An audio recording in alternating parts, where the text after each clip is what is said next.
Same आ रहे हैं। समझ में आई बात? यू कैन नॉट से नेट डिफ्यूजन ही है, नेट ड्रिफ्ट ही है। अब इस क्वेश्चन का आंसर बताओ। ये आरसी वाला क्लियर हो गया सबको? जो पढ़ रहे हो एकदम बेहतरीन ढंग से पढ़ो, अच्छे से पढ़ो, नेक्स्ट लेवल वाला, ठीक है? इसका आंसर बताओ जल्दी से, है ना? An n-type semiconductor having uniform doping is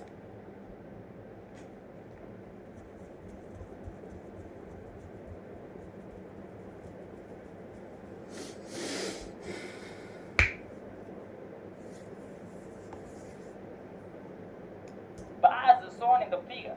EC is the lowest energy level of the conduction band, EV is the highest energy level of the valence band, and EF is the Fermi level. Which one of the following represents the energy band diagram of the biased n-type semiconductor? बता दो इसका answer क्या होगा?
Uniformly doped है, internal electric field नहीं होगी, तो internal electric field जब नहीं होगी, बायस दिया चाहिए तो फिर से मांग लेना, कल डायोड शुरू करेंगे।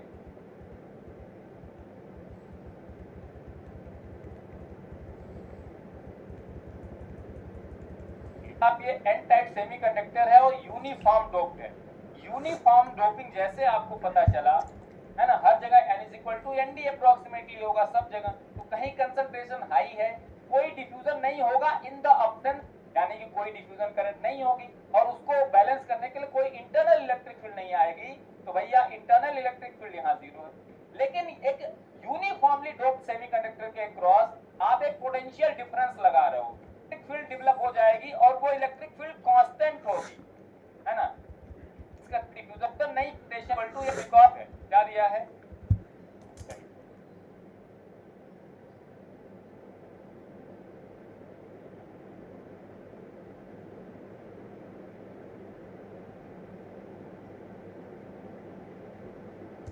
मैं बताता हूं आपको इसका आंसर, ठीक है?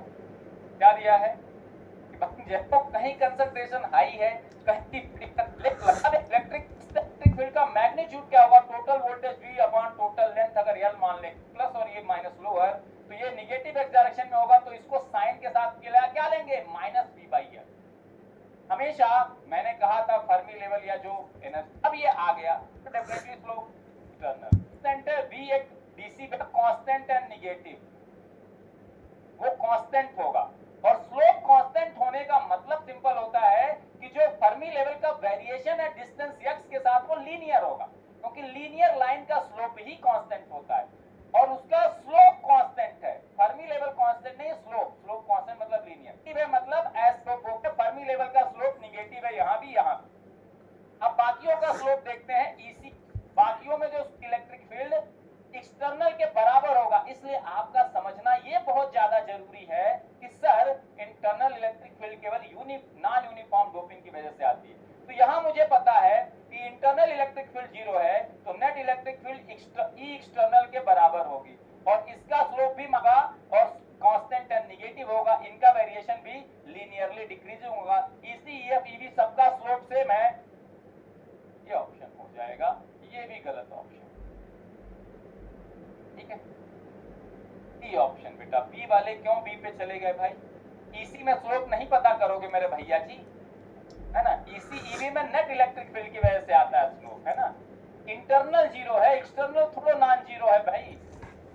क्या कर रहे हो भाई?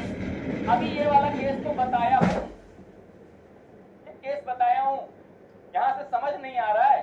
देखो अगर ये एनर्जी, कई लोगों से पूछोगे एनर्जी बैंड डायग्राम क्यों गलत है ना, तो बता नहीं पाएंगे। तुम पूछना सर इसमें भी ईएफ में निगेटिव स्लोप है, इसमें सर फिर ये आंसर क्यों नहीं है, आधे लोग जवाब ही नहीं दे पाएंगे, है ना।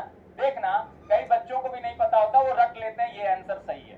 देखना डीसी बाई डीएक्स यहाँ 0 है, इसका मतलब है Q इंटू ई नेट 0 है बेटा, नेट इलेक्ट्रिक फील्ड की वजह से 0 होता है, यानी कि नेट इलेक्ट्रिक फील्ड 0 है। लेकिन dEF बाई dx जो होता है स्लोप बेटा, वो आता है Q इंटू ई एक्सटर्नल। ई एक्सटर्नल यहाँ नॉन 0 है क्योंकि ये नॉन 0 है, यहाँ देखो स्लोप है, यानी कि ई एक्सटर्नल नॉन 0 है बेटा, ई एक्सटर्नल नॉन 0 है, ई नेट 0 है, इसका मतलब क्या है, ई इंटरनल ई एक्सटर्नल के बराबर होगा लेकिन माइनस साइन के साथ, तभी तो ई इंटरनल प्लस ई एक्सटर्नल 0 होगा, यानी कि ई इंटरनल भी क्या हो गया, नॉन 0 हो गया। और ई इंटरनल नॉन 0 तभी होता है जब नॉन यूनिफॉर्म डोपिंग होती है, और यहाँ है यूनिफॉर्म डोपिंग है। अब यहाँ देख भी लो बेटा, ईसी और ईएफ का गैप देखो, यहाँ ज्यादा है यहाँ कम है। ईसी ईएफ का गैप कम मतलब NC E to the power minus of EC minus EF, EC minus EF positive है कम है तो ई की निगेटिव पावर कम आएगी, वैल्यू ज्यादा आएगी। ईसी माइनस ईएफ पॉजिटिव और ज्यादा है तो ई की निगेटिव पावर ज्यादा आएगी और वैल्यू कम आएगी। यहाँ डोपिंग ज्यादा है ना, हाई है, और यहाँ डोपिंग कम है ना, ये नॉन यूनिफॉर्म डोपिंग है बेटा, अभी समझाया। ये पूछ दोगे आधे लोग बता नहीं पाएंगे सर इन दोनों में डिफरेंस क्या है, इसलिए ये समझो कि ईएफ में स्लोप आता है एक्सटर्नल की वजह से, ईसी ईवी में आता नेट। लेकिन अगर यूनिफॉर्म डोपिंग है तो इंटरनल इलेक्ट्रिक फील्ड हो ही नहीं सकती, ये जानना तुम्हारा बहुत जरूरी है, लॉजिक बताया हूं। क्योंकि इंटरनल इलेक्ट्रिक फील्ड तभी आती है जब नॉन यूनिफॉर्म डोपिंग की वजह से इन the absence of external electric field diffusion current आने लगती है, और जैसे डिफ्यूजन आती है उसको काउंटर करने के लिए, क्योंकि absence of external source net current should be 0, internal electric field को आना पड़ता है। जब डोपिंग यूनिफॉर्म है तो कोई कंसंट्रेशन ग्रेडियंट नहीं, कोई डिफ्यूजन नहीं पैदा होगा इन the absence of external electric field. जब कोई डिफ्यूजन नहीं है तो किसको बैलेंस करने के लिए इंटरनल इलेक्ट्रिक फील्ड आएगी, नहीं आएगी, जीरो होगी इंटरनल इलेक्ट्रिक फील्ड। ये समझना बहुत जरूरी था पहली चीज कि इंटरनल इलेक्ट्रिक फील्ड आती क्यों है। अगर यही नहीं पता है तो भैया जी टाटा बाय बाय हो जाएगा। अगर यही सेम क्वेश्चन मैं आपसे पूछता, यही एन टाइप की जगह पी टाइप हो जाता तो कोई फर्क पड़ता? टाइप ऑफ सेमीकंडक्टर से कोई फर्क नहीं पड़ता।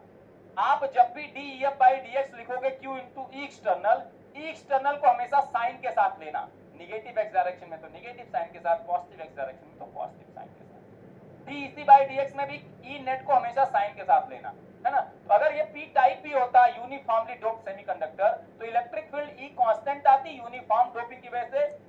अगर आप एक बैटरी लगाते हो यूनिफॉर्मली डोप्ड सेमीकंडक्टर के तो एक कांस्टेंट इलेक्ट्रिक फील्ड डेवलप होती है थ्रू आउट द सेमीकंडक्टर, और वो हायर से लोअर की तरफ होती है। इलेक्ट्रिक फील्ड अभी भी कांस्टेंट एंड निगेटिव ही होता, और यही बैंड डायग्राम आता। अगर ये टाइप ऑफ सेमीकंडक्टर में चेंज कर दूं और इसको यही रखूं, कोई चेंज नहीं आता, आंसर आपका यही होता डी। तो आपने कुछ भी और रट्टा मारा है तो बेटा भूल जाओ, है ना, कि ऐसा होता है इलेक्ट्रॉन की फॉलिंग डायरेक्शन, ये वो ना सब भूल जाओ, यही होता है आंसर। इलेक्ट्रिक फील्ड से बस जज करो, सेम आंसर आता। ये किसका है?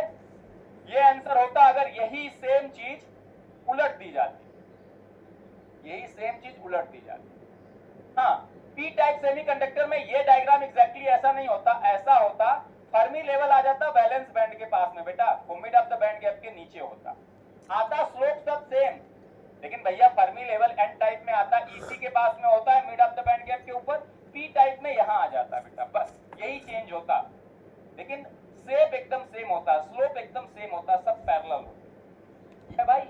लेकिन ये है due to non uniform doping और एक्सटर्नल इलेक्ट्रिक फील्ड भी है, क्योंकि फर्मी लेवल में स्लोप केवल एक्सटर्नल इलेक्ट्रिक फील्ड की वजह से आता है, और अगर फर्मी लेवल में स्लोप है तो डिवाइस नॉन इक्विलिब्रियम में और नेट करंट नॉन जीरो है, क्योंकि जैसे एक्सटर्नल सोर्स लगाओगे उसकी वजह से करंट जरूर फ्लो होगी। ये है कॉन्सेप्ट का। बताइए, जबरदस्त तरीके से समझ में आ गया? अब कॉन्सेप्ट समझ में आ रहा है, बिल्ट इन इलेक्ट्रिक फील्ड क्या होता है, बेंडिंग क्या होती है, फर्मी लेवल क्या होता है। फर्मी लेवल बहुत कमाल की चीज, यहाँ तो मुझे आपको कम टाइम मिला है, क्लास में जो बच्चे मेरे से पढ़े उनसे पूछिएगा, मैं बहुत डिटेल में बहुत अच्छे से पढ़ाता हूँ, बहुत टाइप के क्वेश्चन कराता हूँ। बेटा डिफ्यूजन करंट कैसे आ रहा बेटा, कहाँ दिमाग है आपका, दिमाग कहाँ है? नेट करंट जो होगी उसकी एक डायरेक्शन आएगी, इस वाले केस की बात कर रहे हो ना, उसको डिफ्यूजन ड्रिफ्ट कुछ भी मान सकते हैं, उसको एग्जैक्टली ना डिफ्यूजन कह सकते हैं ना ड्रिफ्ट कह सकते हैं। हाई डिफ्यूजन करंट की डायरेक्शन तुम नहीं निकाल पाओगे, आ रहा है बेटा आप जबरदस्ती ना फर्जी की, मतलब जब मैं कह रहा हूँ ड्रिफ्ट और डिफ्यूजन डिफाइन ही नहीं कर सकते, इस केस में नेट करंट डिफाइन कर सकते हो, क्योंकि फार्मूला मैंने दिखाया आपको, उसको ड्रिफ्ट डिफ्यूजन कुछ भी कह सकते हो, है ना। एक्चुअल में ड्रिफ्ट डिफ्यूजन दोनों हो रहा है और एक नेट करंट फ्लो हो रही है, तो उस नेट करंट को ना ड्रिफ्ट कह सकते हो ना डिफ्यूजन, वो दोनों का नेट है भाई। जब कंसंट्रेशन ग्रेडियंट यहाँ ज्यादा यहाँ कम है, इलेक्ट्रॉन यहाँ डिफ्यूज होंगे, डिफ्यूजन करंट की तो डायरेक्शन फिक्स ही रहेगी, हायर से लोअर की तरफ इलेक्ट्रॉन और उसके अपोजिट डायरेक्शन में ये, है ना। जो एग्जैक्ट डिफ्यूजन जिसकी बात करेंगे, जो कंसंट्रेशन ग्रेडियंट की वजह से है, तो उसको कहाँ मिक्स कर दे रहे हो, कहाँ इतना परेशान हो उस डायरेक्शन को लेकर। जब भी आपका दोनों चीजें प्रेजेंट होंगी तो नेट करंट की डायरेक्शन होगी, नेट करंट होगा, है ना, उसमें जबरदस्ती डिफ्यूजन और ड्रिफ्ट कहाँ घुसेड़ रहा हो। जो नेट इलेक्ट्रिक फील्ड की वजह से आएगा वो ड्रिफ्ट कंपोनेंट होगा, जो कंसंट्रेशन ग्रेडियंट की वजह से होगा वो डिफ्यूजन कंपोनेंट होगा, ऐसा कह सकते हो। और इन दोनों का अलजेब्रिक सम नेट करंट होगा, ठीक है ना। तो वो ये पूछ सकते हैं कि नेट ड्रिफ्ट कंपोनेंट क्या है, उसकी एक डायरेक्शन होगी, नेट इलेक्ट्रिक फील्ड की जो डायरेक्शन होगी वही नेट ड्रिफ्ट करंट की डायरेक्शन होगी, और कंसंट्रेशन ग्रेडियंट की वजह से जो डिफ्यूजन करंट होगा उसकी अपनी डायरेक्शन होगी q dn dn by dx। तो q dn dn by dx निकाल लेना, उसकी जो डायरेक्शन होगी वो डिफ्यूजन करंट की डायरेक्शन है, नेट इलेक्ट्रिक फील्ड की वजह से नेट ड्रिफ्ट करंट की डायरेक्शन आएगी, और इन दोनों का अलजेब्रिक सम करोगे तो ओवरऑल नेट करंट आएगा। नेट इलेक्ट्रिक फील्ड के साथ नेट ड्रिफ्ट आएगी, तो चीजों को समझो कौन सी चीज क्या निकाल रहे हैं, है ना, तो मिक्सअप ना करो। बताओ क्लियर है? ये एनर्जी बैंड डायग्राम होता है जब यही पोलैरिटी उल्टी कर देते हैं, ये पोलैरिटी उल्टी कर दे तो इलेक्ट्रिक फील्ड इस डायरेक्शन में आ जाती, कांस्टेंट एंड पॉजिटिव आ जाता, external electric field plus v by l आ जाता, कांस्टेंट एंड पॉजिटिव मतलब स्लोप पॉजिटिव आ जाता। तो क्या चलता मस्त बात, तो थोड़ी सी लंबी होगी, ठीक है ना, कल से, ठीक है, और हम मस्त तरीके से चीजों को कंटिन्यू करेंगे, मस्त तरीके से कैरी फॉरवर्ड करेंगे।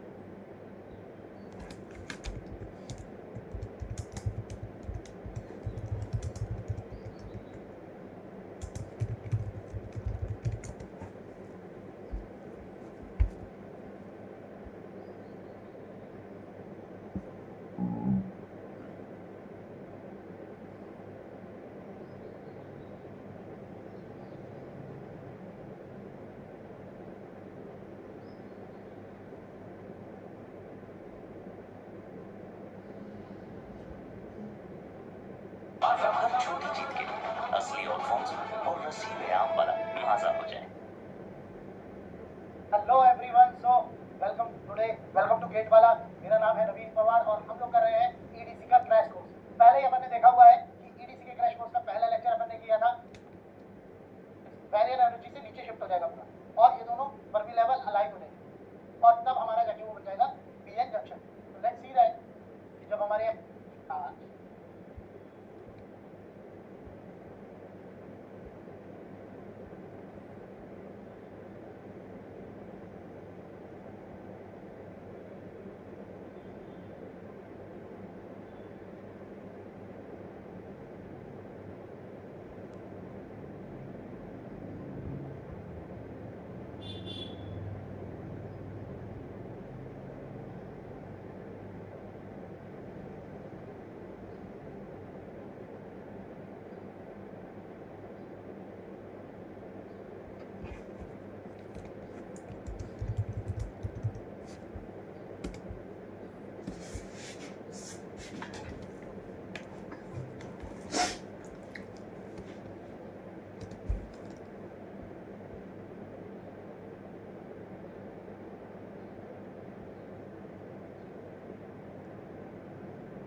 I can do it by myself.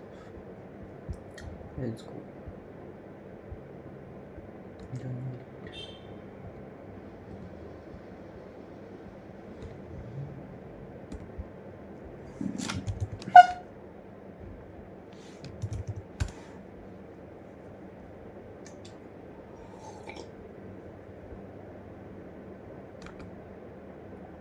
Wow, एक पढ़ाई में फर्स्ट आने के लिए और दूसरा स्कूल में बेस्ट खेलने के लिए। वाह दीदी, दो ट्रॉफीज पाकर आप तो ना चमक गई।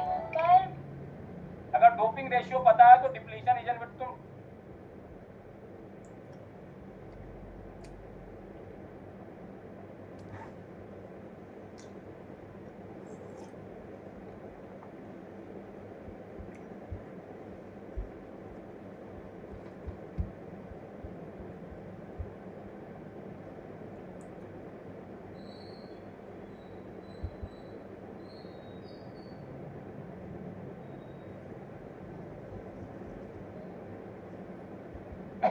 हेलो बच्चों, कैसे हैं सब? बताइए एक बार, और फिर हम क्लास के लिए रेडी हो जाएंगे और आज कुछ बढ़िया सा कुछ अच्छा सीखेंगे। आइए क्लास में जल्दी से आइए। तो दीपावली की छुट्टी पे तो नहीं गए हैं? दीपावली की छुट्टी। Good evening, good evening, good evening.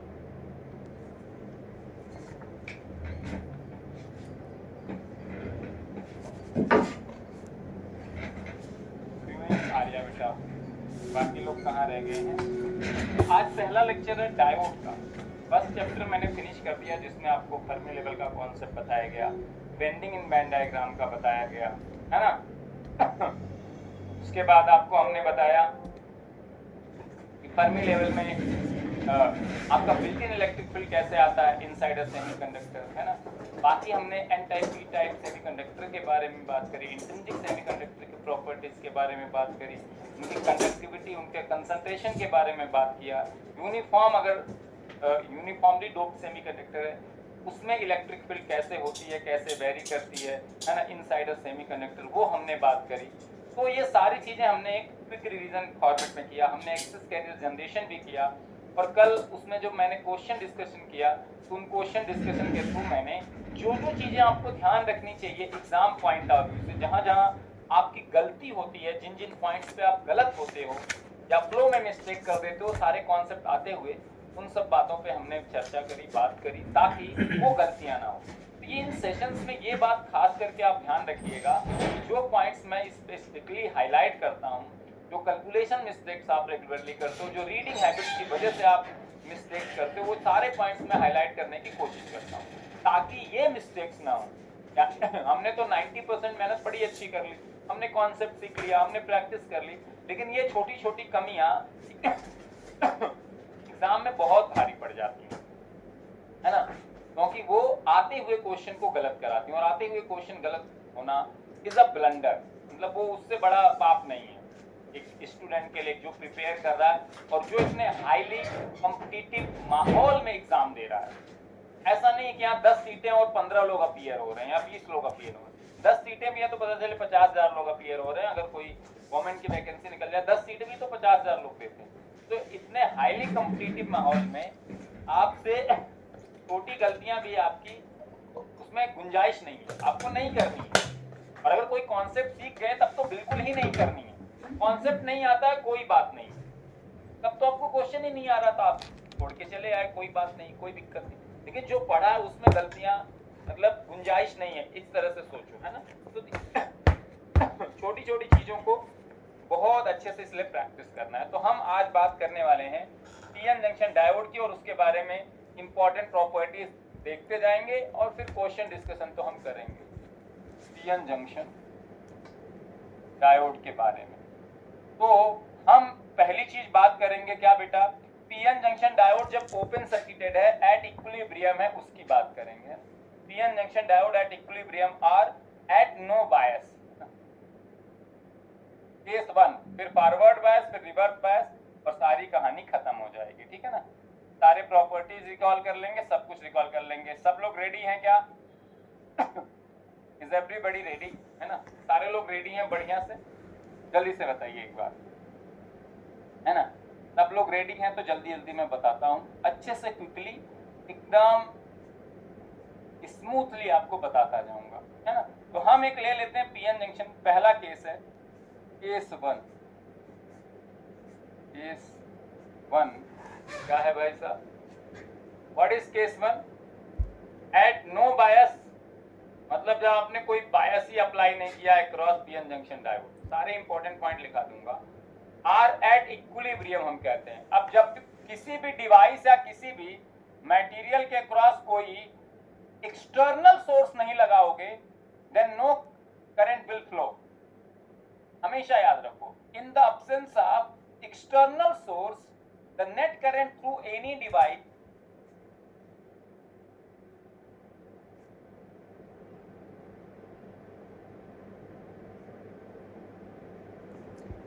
or any material will definitely be zero and material is said to be in equilibrium। ये पॉइंट सबको समझ में आ गया सीआरसी वाला को। and material device are absence of external source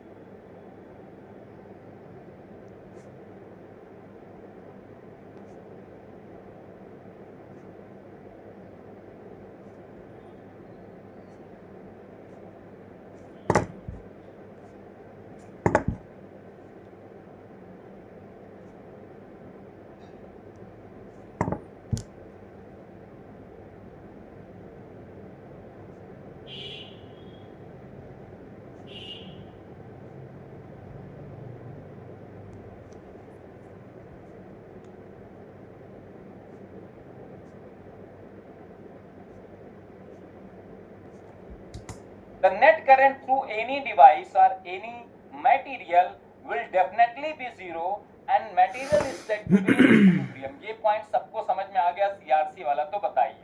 तो अगर PN junction diode के क्रॉस भी कोई बायस नहीं लगाएंगे तो हम ये कह सकते हैं कि भैया वो इक्विलिब्रियम पे है, उससे नेट करंट 100% क्या फ्लो हो रही होगी? जीरो फ्लो हो रही होगी। उसका जो स्लोप होगा फर्मी लेवल में वो डेफिनेटली जीरो होगा। फर्मी लेवल में कोई स्लोप नहीं होगा through out the device. dEf by dx zero होगा। क्या ये मैं कह सकता हूं? जल्दी से बताओ भाई, क्या मैं इतना कह सकता हूं? प्यारे तरीके से बताइए भाई बच्चों, जल्दी से बताइए, है ना? अब देखिए, मैंने एक पीएन जंक्शन डायोड ले लिया। पीएन जंक्शन डायोड बनता कैसे है? कहोगे सर बनता है बड़े आसानी से। अगर हम एक सेमीकंडक्टर ले लें, उसके एक साइड में पी टाइप की या एक्सेप्टर टाइप की डोपिंग कर दें और एक साइड में डोनर टाइप एनडी की डोपिंग कर दें, तो हमें एक पीएन जंक्शन डायोड मिल जाता है ना? एक जंक्शन बन जाता है। इस जंक्शन के इस तरफ पी टाइप मटेरियल है, ये यूनिफॉर्मली डोप्ड है। मैंने यूनिफॉर्मली डोप्ड लिया है Na, है ना? इस पूरे रीजन में यहां से यहां तक हमारा जो पी टाइप मटेरियल है ये यूनिफॉर्मली डोप्ड है। सब जगह डोपिंग कंसंट्रेशन Na। इस पूरे रीजन में यूनिफॉर्म डोपिंग है, लेकिन किसकी है? डोनर की है। अब बताओ, क्या मैं इस पीएन जंक्शन डायोड को कह सकता हूं it is uniformly doped PN junction diode? Can I say that? Can I say that this PN junction diode is uniformly doped PN junction diode? Can I say that? जल्दी से बताइए, क्या मैं ऐसा कह सकता हूँ कि नहीं कह सकता हूँ? जल्दी से बताइए। आपको चेक है, कॉन्सेप्ट चेक आपका मैं कर रहा हूँ। Can I say that? जल्दी से बताइए। Can I say that? No, you are absolutely wrong, है ना? देखिए आदित्य बिल्कुल सही बता रहे हैं। भैया यूनिफॉर्म डोपिंग का क्या मतलब है? किसी चीज को कब यूनिफॉर्म डोपिंग कहोगे? जब through out the material doping concentration same हो और डोपिंग का टाइप भी सेम हो। भाई साहब, इस रीजन में मान लो Na कितना मिलाया गया? 10 की पावर 16 पर सेंटीमीटर क्यूब। इस पूरे रीजन में Nd कितना मिलाया गया? ये भी 10 की पावर 16 मिलाया गया। ये 10 की पावर 16 भी हो सकता है, 10 की पावर 15 भी हो सकता है, 10 की पावर 14। इस रीजन में, इस पूरे रीजन में डोपिंग यूनिफॉर्म है, इस पूरे रीजन में। लेकिन क्या पूरे सेमीकंडक्टर डिवाइस में ये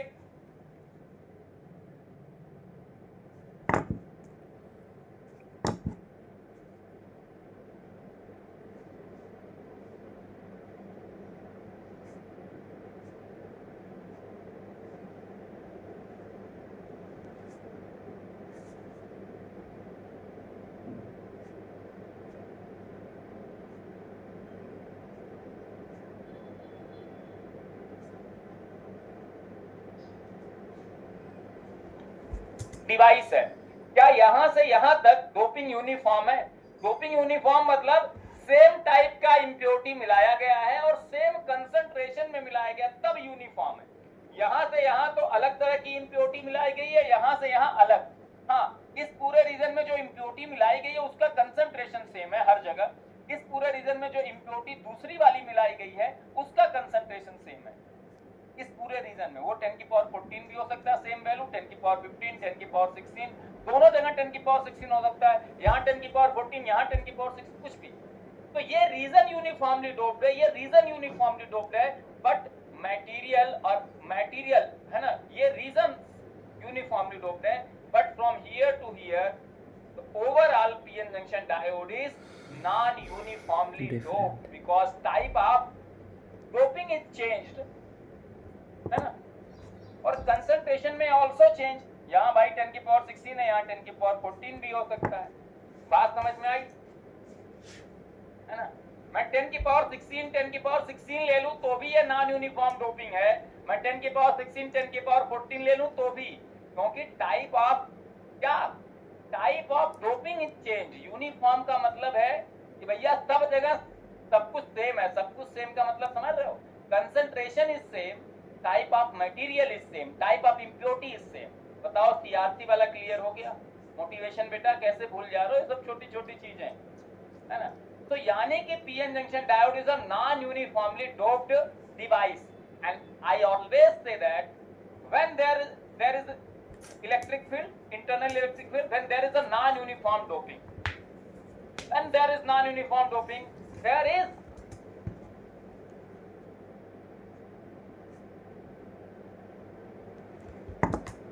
there will be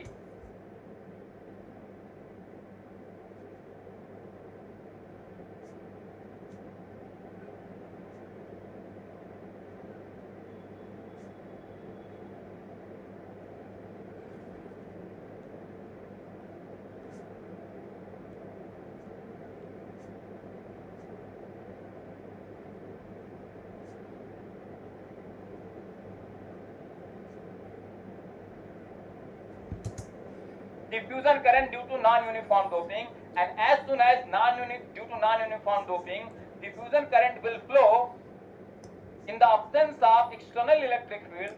Internal electric field has to come to counter that diffusion current so that the net current has to be zero. बताइए क्लियर है इतनी बात? सीआरसी वाला क्लियर बताइए।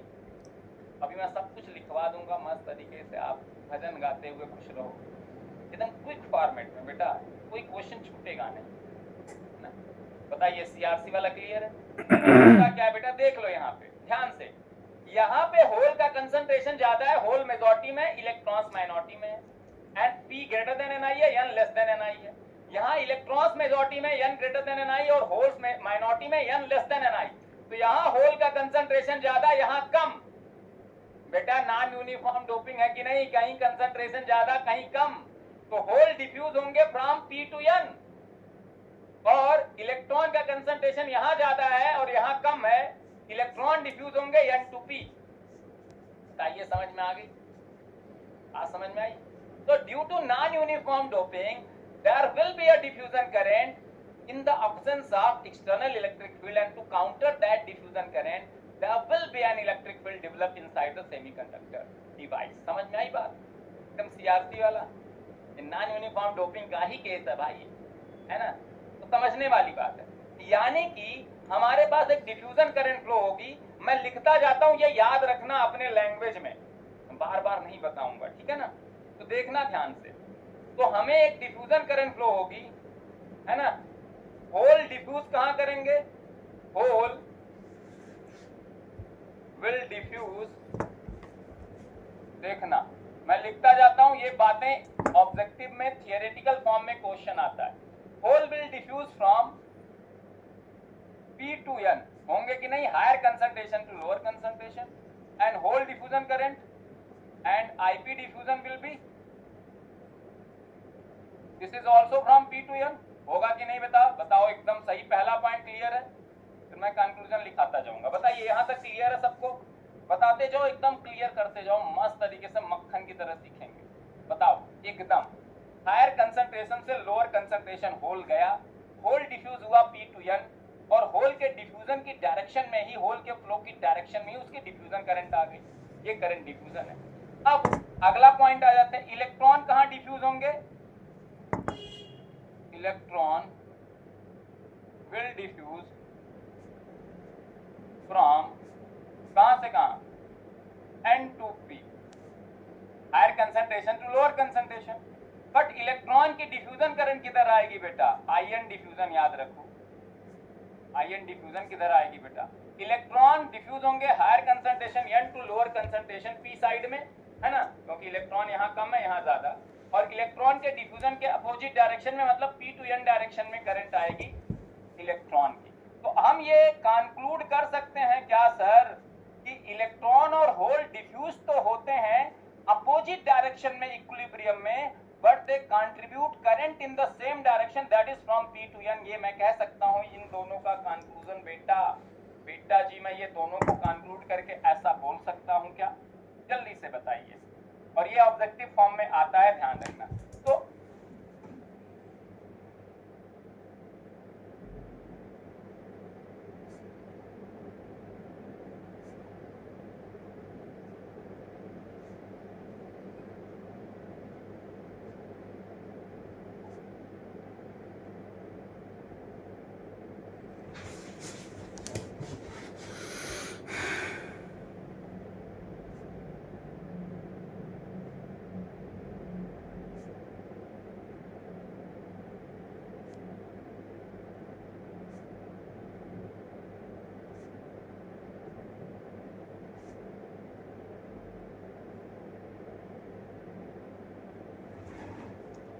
always hole and electrons diffuse in opposite direction, but they contribute current in the same direction, and that direction of the current is from P to N।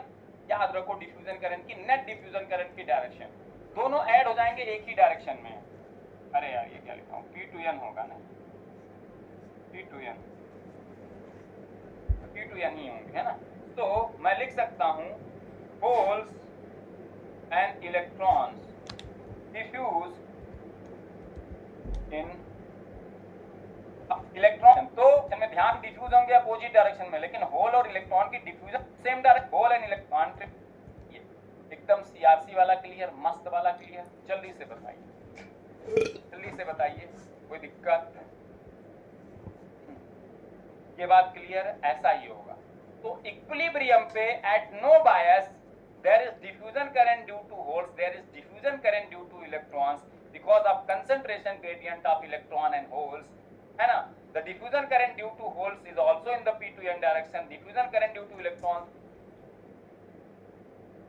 is also from N to P to N direction, but they are diffusing in opposite direction, one is diffusing from P to N, another is diffusing from N to P। एकदम बताइए, CRC वाला clear. अब देखो जैसे क्या होता है, electron hole diffuse होके इधर जाते हैं, dp/dx आएगा dn/dx।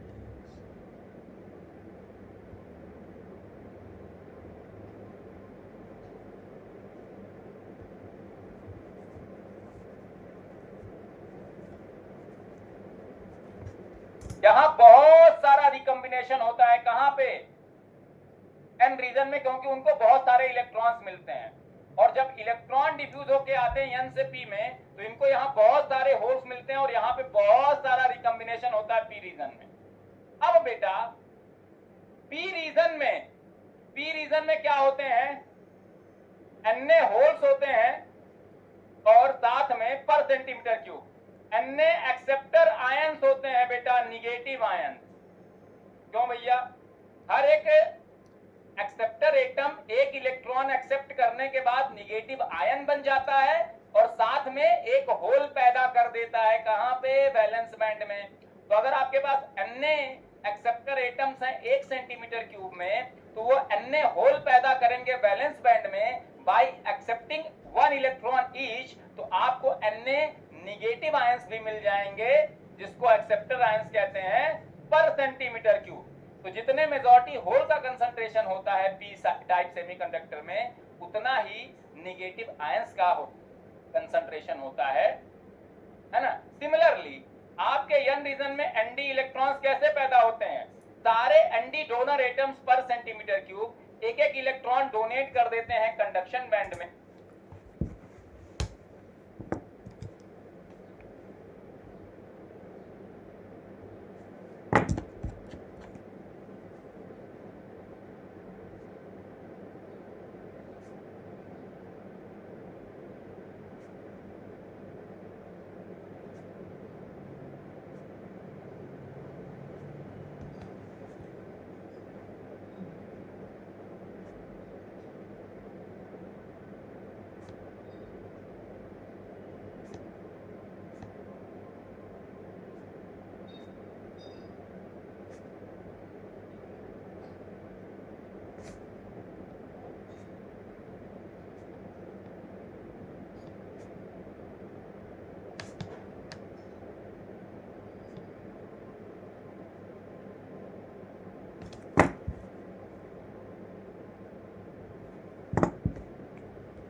और एनडी इलेक्ट्रॉन्स मिल जाते हैं कंडक्शन बैंड में और साथ में एनडी प्लस आयंस भी मिल जाते हैं आपको, जिनको पॉजिटिव आयंस कहते हैं या डोनर आयंस। इन आयंस का भी कंसंट्रेशन वही होगा, एनडी आयंस भी मिल जाएंगे पर सेंटीमीटर क्यूब।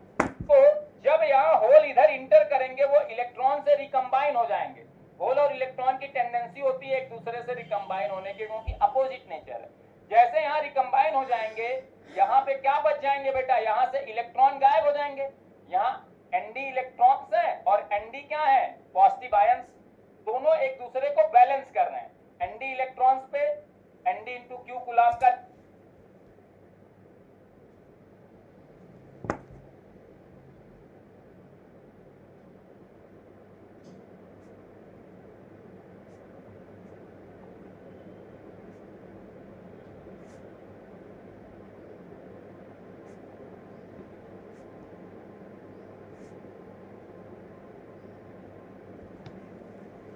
नेगेटिव चार्ज है।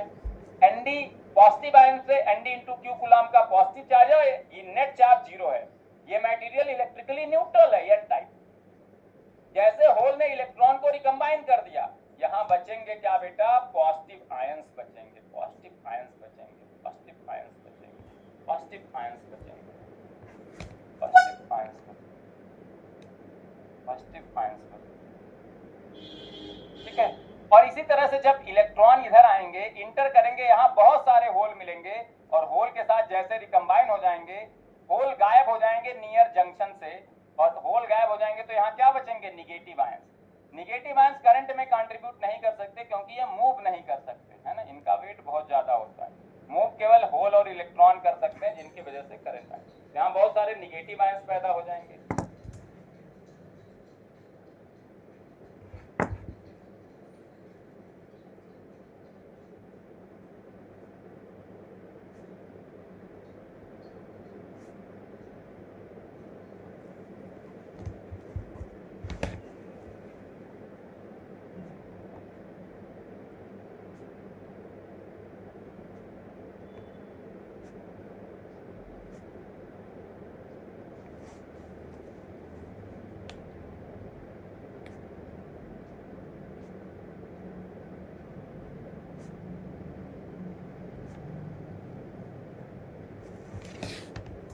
अभी तक ये रीजन इलेक्ट्रिकली न्यूट्रल था, जितने निगेटिव आयंस थे उतने ही होल्स थे।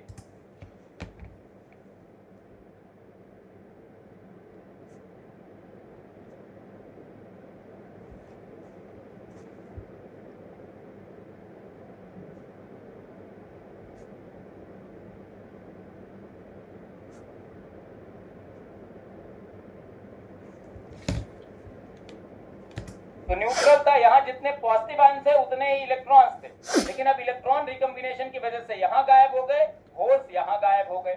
इसकी वजह से यहाँ निगेटिव आयंस केवल बचे और यहाँ पॉजिटिव आयंस केवल बचे। अब यहाँ नेट पॉजिटिव चार्ज है, यहाँ नेट निगेटिव चार्ज है, तो यहाँ एक इलेक्ट्रिक फील्ड डेवलप होने लगेगी। ई बिल्ट इन, देखो आ गया ना E built in. Due to non uniform doping diffusion हुआ, डिफ्यूजन से रिकम्बिनेशन हुआ, रिकम्बिनेशन से आयंस बचे, आयंस बचे तो इलेक्ट्रिक फील्ड आ गया, आना ही था नॉन यूनिफॉर्म डोपिंग। और यहाँ जो रीजन क्रिएट हुआ जहां पे मोबाइल चार्ज कैरियर डिप्लीट हो गए, यहाँ मोबाइल चार्ज कैरियर इलेक्ट्रॉन गायब हो गए, यहाँ मोबाइल चार्ज कैरियर होल, तो इस रीजन को हम क्या कहते हैं? Depletion region. इस रीजन को हम क्या कहते हैं भैया जी? डिप्लीशन रीजन, है ना। इसको क्या कहते हैं? Depletion region. और इस डिप्लीशन रीजन के क्रॉस एक पोटेंशियल डिफरेंस पैदा हो गया। देखो यहाँ पॉजिटिव आयंस की वजह से पॉजिटिव वोल्टेज, निगेटिव आयंस की वजह से निगेटिव वोल्टेज। तो पॉजिटिव और निगेटिव वोल्टेज का एक पोटेंशियल डिफरेंस होगा और उस पोटेंशियल डिफरेंस को हम कहते हैं कांटेक्ट पोटेंशियल V नॉट। ये पोटेंशियल डिफरेंस है, इन दोनों कहते हैं डिप्लीशन रीजन।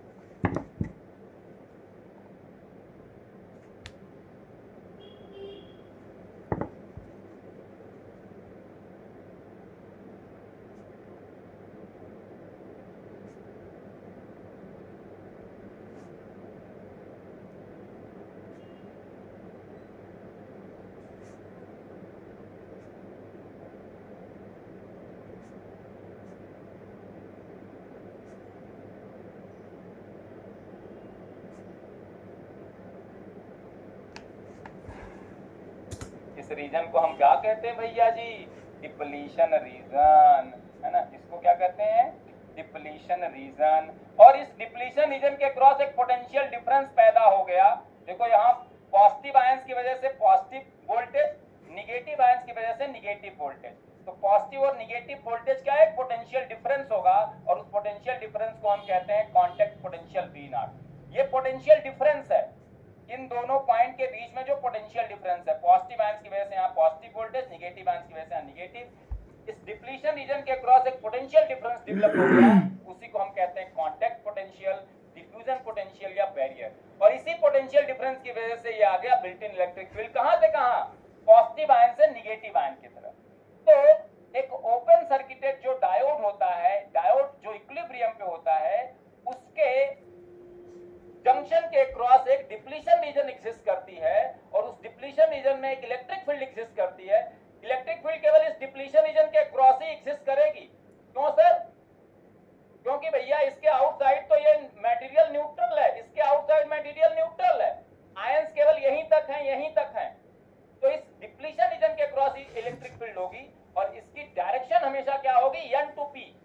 क्यों सर N to P? क्योंकि जब यहां से इलेक्ट्रॉन डिप्लीट होंगे N रीजन से, डिप्लीशन रीजन में इलेक्ट्रॉन डिप्लीट हो जाएंगे, बचेंगे पॉजिटिव आयंस, और P रीजन में हमेशा बचेंगे होल डिप्लीट होने के बाद निगेटिव आयंस। और इलेक्ट्रिक फील्ड हमेशा पॉजिटिव आयन से निगेटिव आयन की तरफ या पॉजिटिव वोल्टेज से निगेटिव वोल्टेज की तरफ होती है। इसलिए इलेक्ट्रिक फील्ड की डायरेक्शन हमेशा N to P रहेगी। आप इस रीजन को N बना सकते हो, इस रीजन को P। ये भी एक PN जंक्शन है भाई, ये देखो PN जंक्शन है, ये P है और ये N है। P इस तरफ, N इस तरफ, ये भी एक PN जंक्शन है भाई। P इस तरफ है, N इस तरफ, है ना।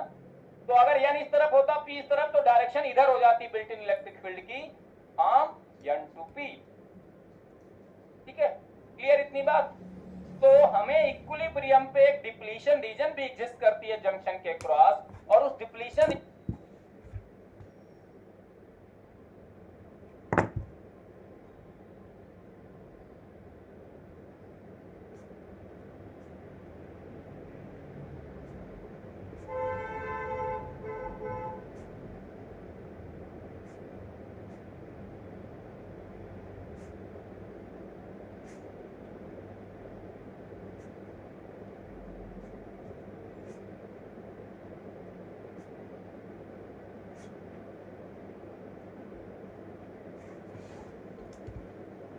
रीजन के क्रॉस एक पोटेंशियल डिफरेंस होता है, potential difference across depletion region,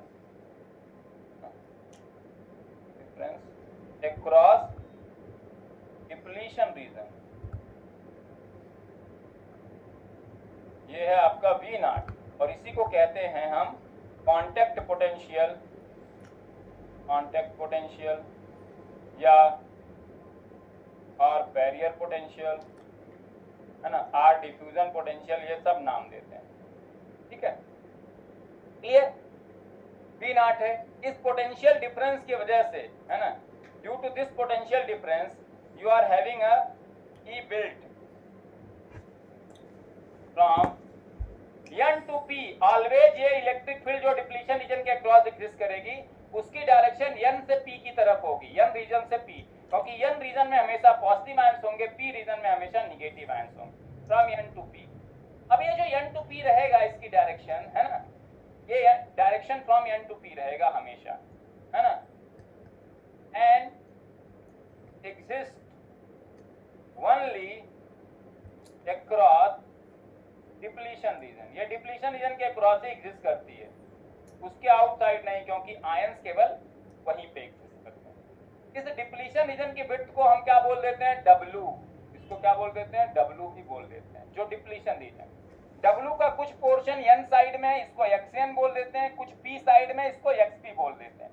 इस जंक्शन को हम ले लेते हैं ओरिजिन, जंक्शन के इस साइड जो N साइड डिप्लीशन रीजन की विड्थ है उसको XN कह दिया, जंक्शन के इस तरफ जो P साइड में विड्थ है उसको XP कह दिया, तो टोटल डिप्लीशन रीजन विड्थ हो गई XN प्लस क्या XP। ये सारे अभी पैरामीटर्स हैं, अभी सब कुछ मैं लिखवाऊंगा, सब कुछ बताऊंगा, ठीक है ना।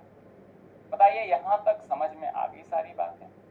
सारे फार्मूले लिखाऊंगा, सब कुछ बता दूंगा, ठीक है ना। पहले बताइए यहाँ तक, तो हमेशा एक ओपन सर्किटेड डायोड या जो इक्विलिब्रियम पे डायोड होगा, there exist a depletion region width of width W, जिसमें XN विड्थ होगी N साइड में और XP विड्थ होगी P साइड में, टोटल विड्थ होगी W।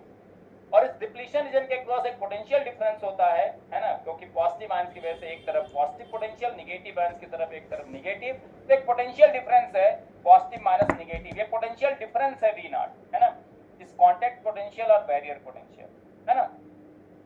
अब इस पोटेंशियल डिफरेंस की वजह से इस डिप्लीशन रीजन के क्रॉस, क्योंकि इलेक्ट्रिक फील्ड के आने के लिए पोटेंशियल डिफरेंस का होना जरूरी है, और अगर पोटेंशियल डिफरेंस है तो there will be an electric field, और इलेक्ट्रिक फील्ड आएगा इस डिप्लीशन रीजन के क्रॉस, और उस इलेक्ट्रिक फील्ड को हम कहेंगे ई बिल्ट। अभी ई बिल्ट के बारे में बात हम करेंगे, ये कैसा होता है, किस नेचर का होता है, सब कुछ बात करेंगे, है ना। ये एग्जिस्ट करता है कहां से कहां?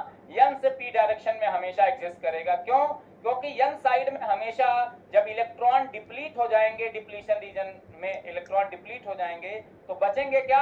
पॉजिटिव डोनर आयंस बचेंगे, और P रीजन में होल डिप्लीट होने के बाद हमेशा निगेटिव आयंस बचेंगे, और इलेक्ट्रिक फील्ड हमेशा पॉजिटिव आयन से निगेटिव आयन होगी, तो हमेशा इसकी डायरेक्शन N to P होगी। बताइए यहाँ तक समझ में आ गया? CRC वाला। फिर इसके बारे में अभी बात करेंगे, अभी करंट के बारे में बात करेंगे, फिर ये W का फार्मूला, V नॉट का फार्मूला, है ना, सब बताऊंगा मैं, एकदम सब रिवाइज करवा दूंगा, टेंशन लेने की जरूरत नहीं, अगले 1-1.5 घंटे में। बताइए जल्दी से भाई, यहाँ तक सब कुछ नोट डाउन कर लीजिए और मेरे को बताइए, सब कुछ इस जितना लिखा है सब कुछ नोट डाउन कर लीजिए जल्दी से। विष्णु यहाँ होल का कम, तो होल डिफ्यूज होंगे P2N, और होल की डिफ्यूजन करंट फ्लो होगी IP diffusion P2N। Electron diffuse होंगे N से P, बिकॉज ऑफ क्या?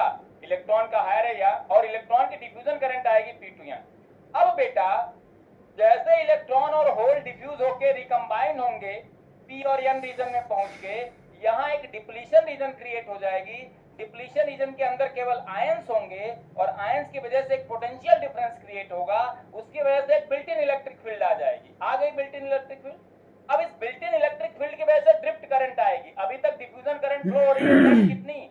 IP diffusion plus IN diffusion in the direction of P2N। Net drift current आना पड़ेगा इस करंट को जीरो करने के लिए। Net diffusion is from P2N because electron and hole diffusion current in the same direction. अब बेटा इलेक्ट्रिक फील्ड अगर N to P आई है, क्यों आई है भाई? हमने बताया था इलेक्ट्रिक फील्ड की डायरेक्शन फाइंड आउट करना बहुत सिंपल है। डिफ्यूजन करंट पता कर लो किस डायरेक्शन में है। डिफ्यूजन करंट है P2N डायरेक्शन में, इलेक्ट्रॉन और होल की दोनों की कंबाइन। तो बिल्ट इन इलेक्ट्रिक जो ड्रिफ्ट करंट कंपोनेंट आएगा उसको N to P डायरेक्शन में होना पड़ेगा और इक्वल मैग्नीट्यूड में होना पड़ेगा, डायरेक्शन अपोजिट होगी। और अगर drift component n to p direction में चाहिए तो इलेक्ट्रिक फील्ड भी कहां बिल्टअप होगी? n to p डायरेक्शन में ही बिल्टअप होगी भाई साहब, होगी कि नहीं? इसीलिए ये n to p आई है बेटा, है ना।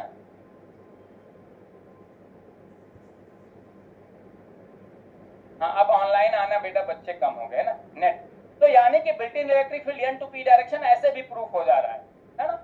अब देखो इस बिल्ट इन इलेक्ट्रिक फील्ड की वजह से ड्रिफ्ट कंपोनेंट आएगा। अब सोचो, ध्यान से देखना, अब भाई इलेक्ट्रॉन किस डायरेक्शन में ड्रिफ्ट होंगे? बिल्ट इन इलेक्ट्रिक फील्ड के अपोजिट डायरेक्शन में करंट आएगी इलेक्ट्रॉन की बिल्ट इन इलेक्ट्रिक फील्ड की डायरेक्शन में, ड्रिफ्ट कंपोनेंट। होल कहां ड्रिफ्ट होंगे? इलेक्ट्रिक फील्ड की डायरेक्शन में, that is from n to p, और उसकी करंट भी आएगी n to p डायरेक्शन में, मैं ऐसा कह सकता हूं, है ना, है ना। हमेशा p to n, क्या p to n बेटा, कौन सी p to n, कौन हमेशा p to n? बेटा हायर कंसंट्रेशन से लोअर कंसंट्रेशन ही तो करंट जाएगी भाई।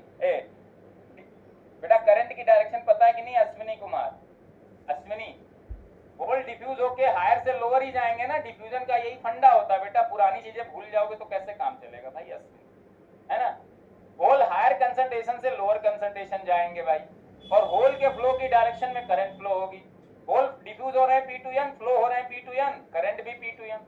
इलेक्ट्रॉन डिफ्यूज होंगे n to p डायरेक्शन, क्योंकि इलेक्ट्रॉन का कंसंट्रेशन ज्यादा है n रीजन में, कम है p रीजन में, तो इलेक्ट्रॉन डिफ्यूज होंगे हमेशा हायर से लोअर कंसंट्रेशन n से p। इलेक्ट्रॉन डिफ्यूज होके जा रहे हैं n to p डायरेक्शन में, फ्लो होके जा रहे हैं, करंट कहां आएगी? फ्लो के अपोजिट डायरेक्शन में, इलेक्ट्रॉन के फ्लो के अपोजिट डायरेक्शन में, तो वो करंट आ जाएगी p to n। इसमें क्या प्रॉब्लम है अश्विनी जी? क्यों p to n नहीं n to p क्यों होनी चाहिए? अगर आपको लगता है p to n नहीं सर n to p भी क्यों नहीं हो सकती, तो क्यों होनी चाहिए? जो डिवाइस बनाओगे भैया उसी के अकॉर्डिंग करंट आएगी कि अपने आप कुछ भी पैदा हो जाएगी? आप सोच के बताइए भाई। कोई सर्किट बना दोगे, वोल्टेज सोर्स लगाओगे, तो वोल्टेज सोर्स के पॉजिटिव एंड से ही करंट निकल के निगेटिव पे जाएगी ना, अपने आप निगेटिव से तो नहीं निकलेगी। समझ में आ रही बात? तो डिफ्यूजन की प्रॉपर्टी जो पढ़ाई थी पिछले चैप्टर में भैया, तो उसके हिसाब से सोचिए ना, ठीक है। अब चलो, यानी कि अब ड्रिफ्ट कंपोनेंट की बात करते हैं, तो क्या होगा? होल कहां ड्रिफ्ट होगा बेटा?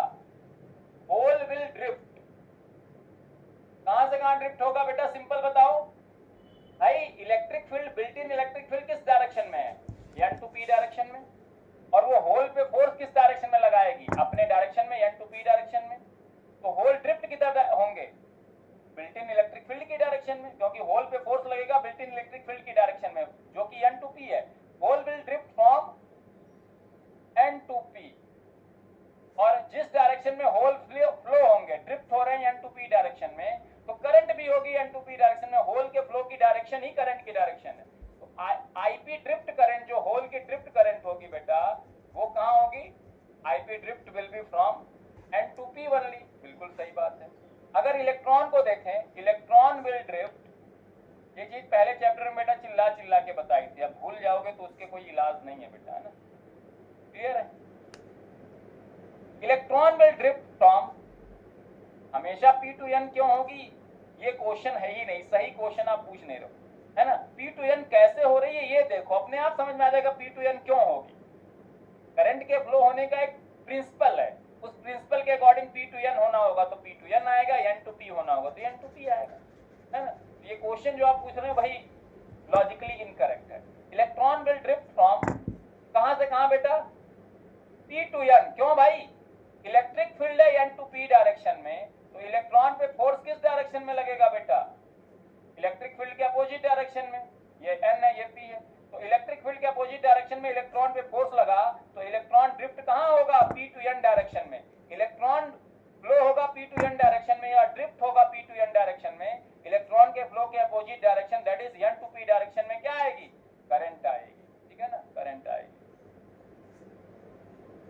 हाँ बिल्कुल सही बात है, वही होते ही है, ठीक है। तो electron will drift from p to n। अगर इलेक्ट्रॉन ड्रिफ्ट हो रहे हैं p to n, तो करंट कहां से आएगी बेटा? इलेक्ट्रॉन की जो ड्रिफ्ट करंट होगी वो कहां आएगी? That is from n to p, electron के ड्रिफ्ट के अपोजिट डायरेक्शन में। तो अगर ध्यान से देखो, होल और इलेक्ट्रॉन की ड्रिफ्ट करंट भी सेम डायरेक्शन में है। किस डायरेक्शन में? n to p, और यही डायरेक्शन है इलेक्ट्रिक फील्ड की डायरेक्शन, मैंने बताया भी था। ड्रिफ्ट करंट हमेशा इलेक्ट्रिक फील्ड की डायरेक्शन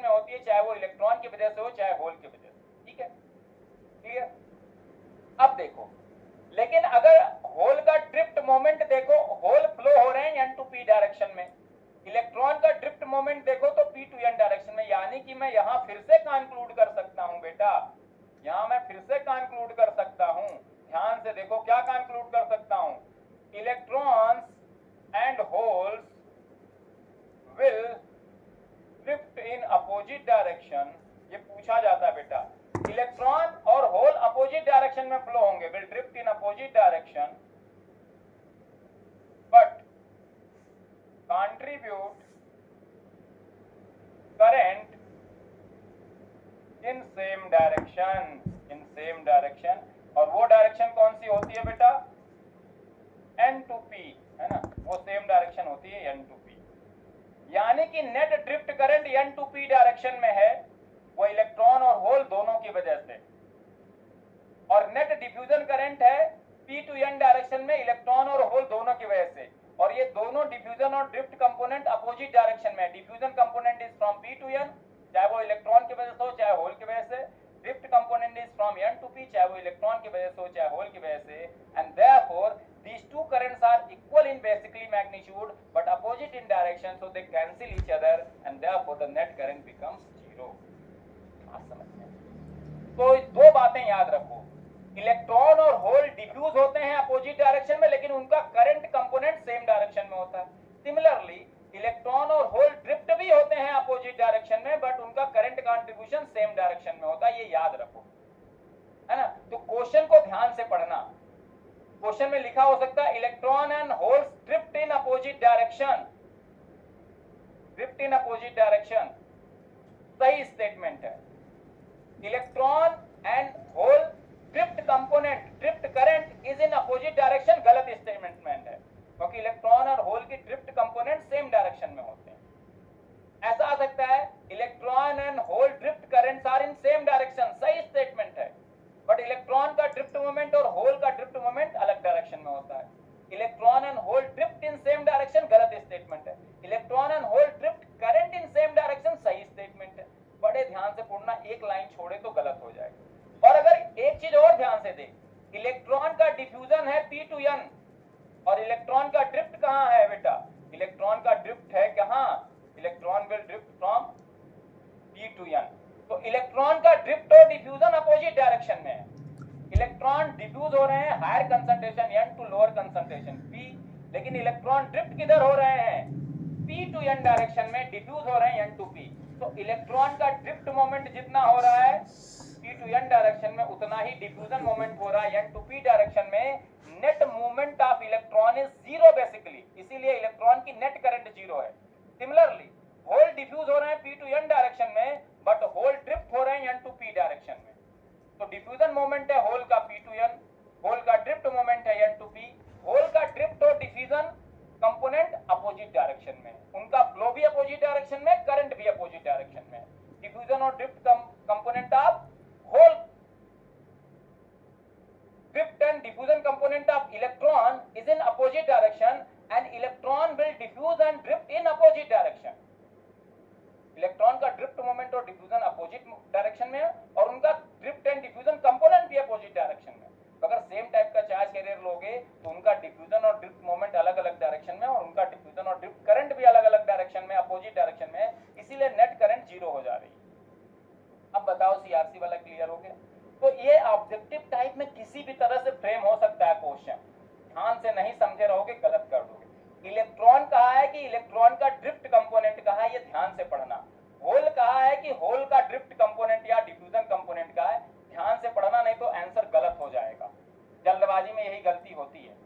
तो इलेक्ट्रॉन एंड होल का moment, drift moment in opposite direction, but they contribute current in same direction.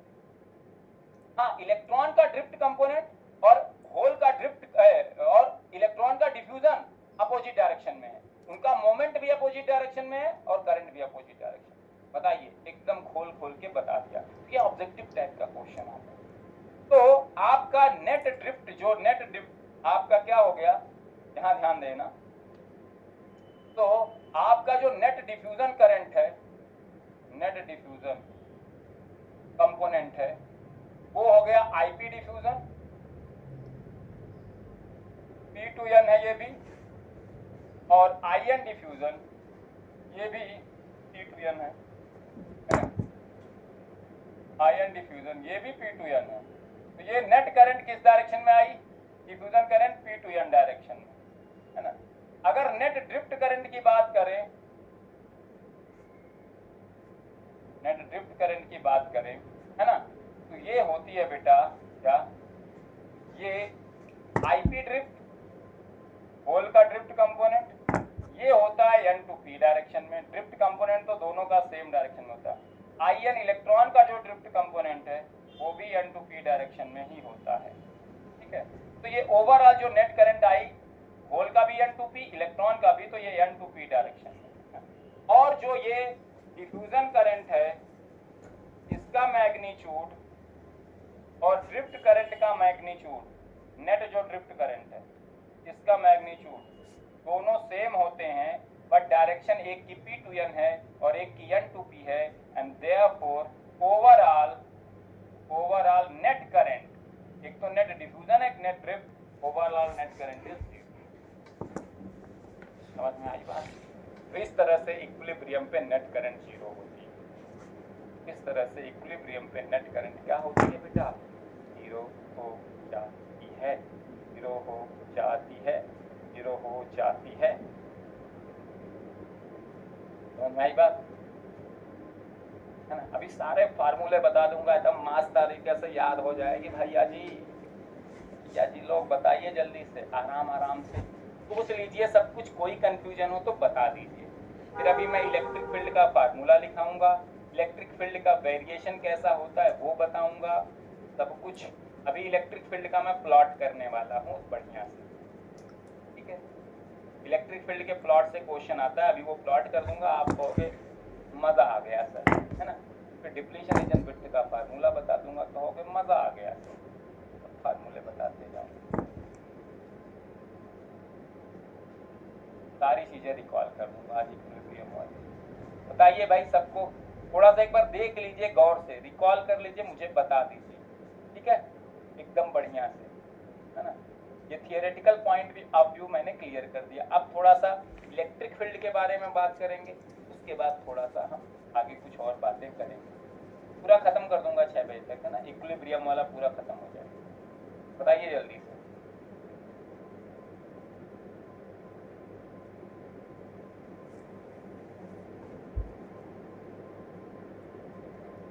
अब आ जाइए, ठीक है ना। अब देखना ध्यान से, एक चीज और क्या पूछी जा सकती है। अब देखना यहाँ पे एक पॉइंट बड़ा, जो नेट डिफ्यूजन करंट होता है ना, इक्विलिब्रियम की बात हो रही है, नेट डिफ्यूजन करंट होता है, इसका जो मैग्नीट्यूड होता है, जो आपका नेट ड्रिफ्ट करंट होता है ना, नेट ड्रिफ्ट करंट होता है, ड्रिफ्ट कंपोनेंट का जो नेट होता है, ये दोनों इक्वल होते हैं मैग्नीट्यूड में, अपोजिट होते हैं डायरेक्शन में, और वो इक्वल मैग्नीट्यूड कितने के बराबर होता है? I0, है ना, I0। हाँ, कल क्वेश्चन करने की कोशिश करेंगे। और इसको हम क्या कहते हैं? रिवर्स सैचुरेशन करंट भी बाद में कहेंगे, जब रिवर्स बायस।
पढ़ेंगे तब।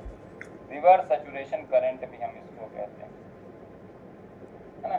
तो जो ये इक्विलिब्रियम पे नेट ड्रिफ्ट करंट फ्लो हो रही होती है N to P डायरेक्शन में, होल और इलेक्ट्रॉन का मिला के नेट ड्रिफ्ट करंट, और जो नेट डिफ्यूजन करंट फ्लो हो रही होती है P to N डायरेक्शन, उसका जो मैग्नीट्यूड होता है वो reverse saturation current I not के बराबर होता है।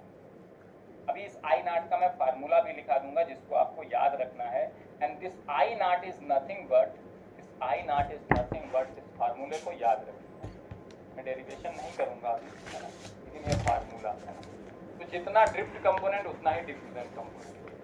I नॉट होता है बेटा QA dn अपॉन ln, है ना, I नॉट है ना, ठीक है, QA dn upon ln into NP, है ना। NP is concentration of electrons in P region, N for electrons, N हमेशा इलेक्ट्रॉन के कंसंट्रेशन को P हमेशा हो, सफिक्स P किस लिए दिया गया, P रीजन में इलेक्ट्रॉन का कंसंट्रेशन, है ना, ठीक है ना, क्लियर है। Plus QA dP upon LP, QA dP upon LP, फिर से ये होने लगा क्या, QA dP अपॉन LP, है ना, into QA dP upon LP into peer, LP P रहेगा तो पीयर, है ना। ये डिफ्यूजन कोफिशिएंट किसका है, P का, डिफ्यूजन लेंथ P का है, तो यहाँ कंसंट्रेशन किसका आएगा, P का, लेकिन कौन सा P वाला, N रीजन वाला, N रीजन वाला। हमने बोल दिया बेटा वो अवेलेबल नहीं होंगे तो क्लास तो नहीं ले पाएंगे ना, और अननेसेसरली आप चैट को डिस्टर्ब मत करना बेटा, कॉपी पेस्ट करके, प्लीज आपसे रिक्वेस्ट है ना, जबरदस्ती एक ही चीज बार बार पेस्ट करके ना। आप पावर सिस्टम है, आप है ना, एक मेल भी डाल दीजिए बेटा, मैंने उनको बोला है वो नहीं अवेलेबल है तो जबरदस्ती यहाँ पे आके चैट को डिस्टर्ब मत करिए, ठीक है ना, रिक्वेस्ट है आपसे अननेसेसरली, ठीक है ना, डोंट डिस्टर्ब दिस क्लास, है ना। और ईडीसी आपकी क्लास है भी नहीं बेटा, है ना, आप अपना अच्छे से इलेक्ट्रिकल की कुछ पढ़ाई करो, ठीक है ना। मैं यही नहीं फॉरवर्ड करता रहूंगा बेटा, मैंने उनको बोल दिया जब वो अवेलेबल होंगे खुद क्लास लेंगे बेटा, है ना, है ना। तो यहाँ पे आके जबरदस्ती चैट को मत खराब करिए ना प्लीज।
अब देखो यहाँ NP क्या होगा बेटा, ये फॉर्मूला याद रखो,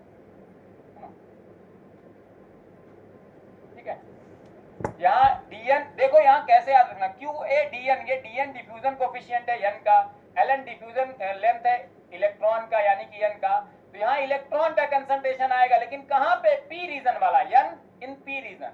यहाँ QA dP अपन LP, तो यहाँ होल का कंसंट्रेशन आएगा P, लेकिन किस रीजन का, N रीजन का, अपोजिट वाले का।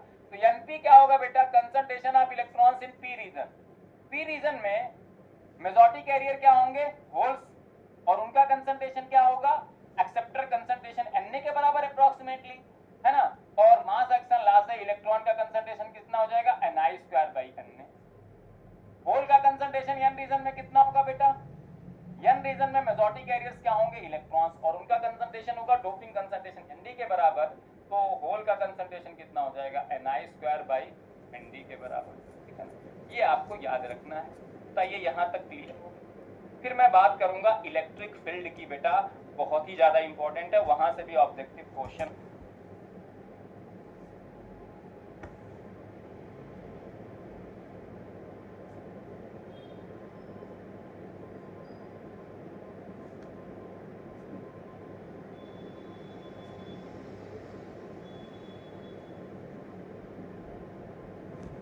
आता है, इसकी बात करते हैं, उसका पूरा डेरी, पूरा उसका सब कुछ खींच डालेंगे, सब कुछ कर डालेंगे, सब कुछ बता डालेंगे।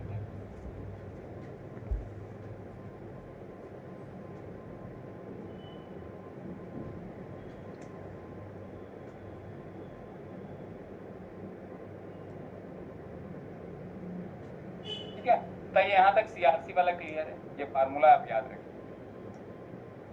जल्दी से बताइए, यहाँ तक क्लियर है?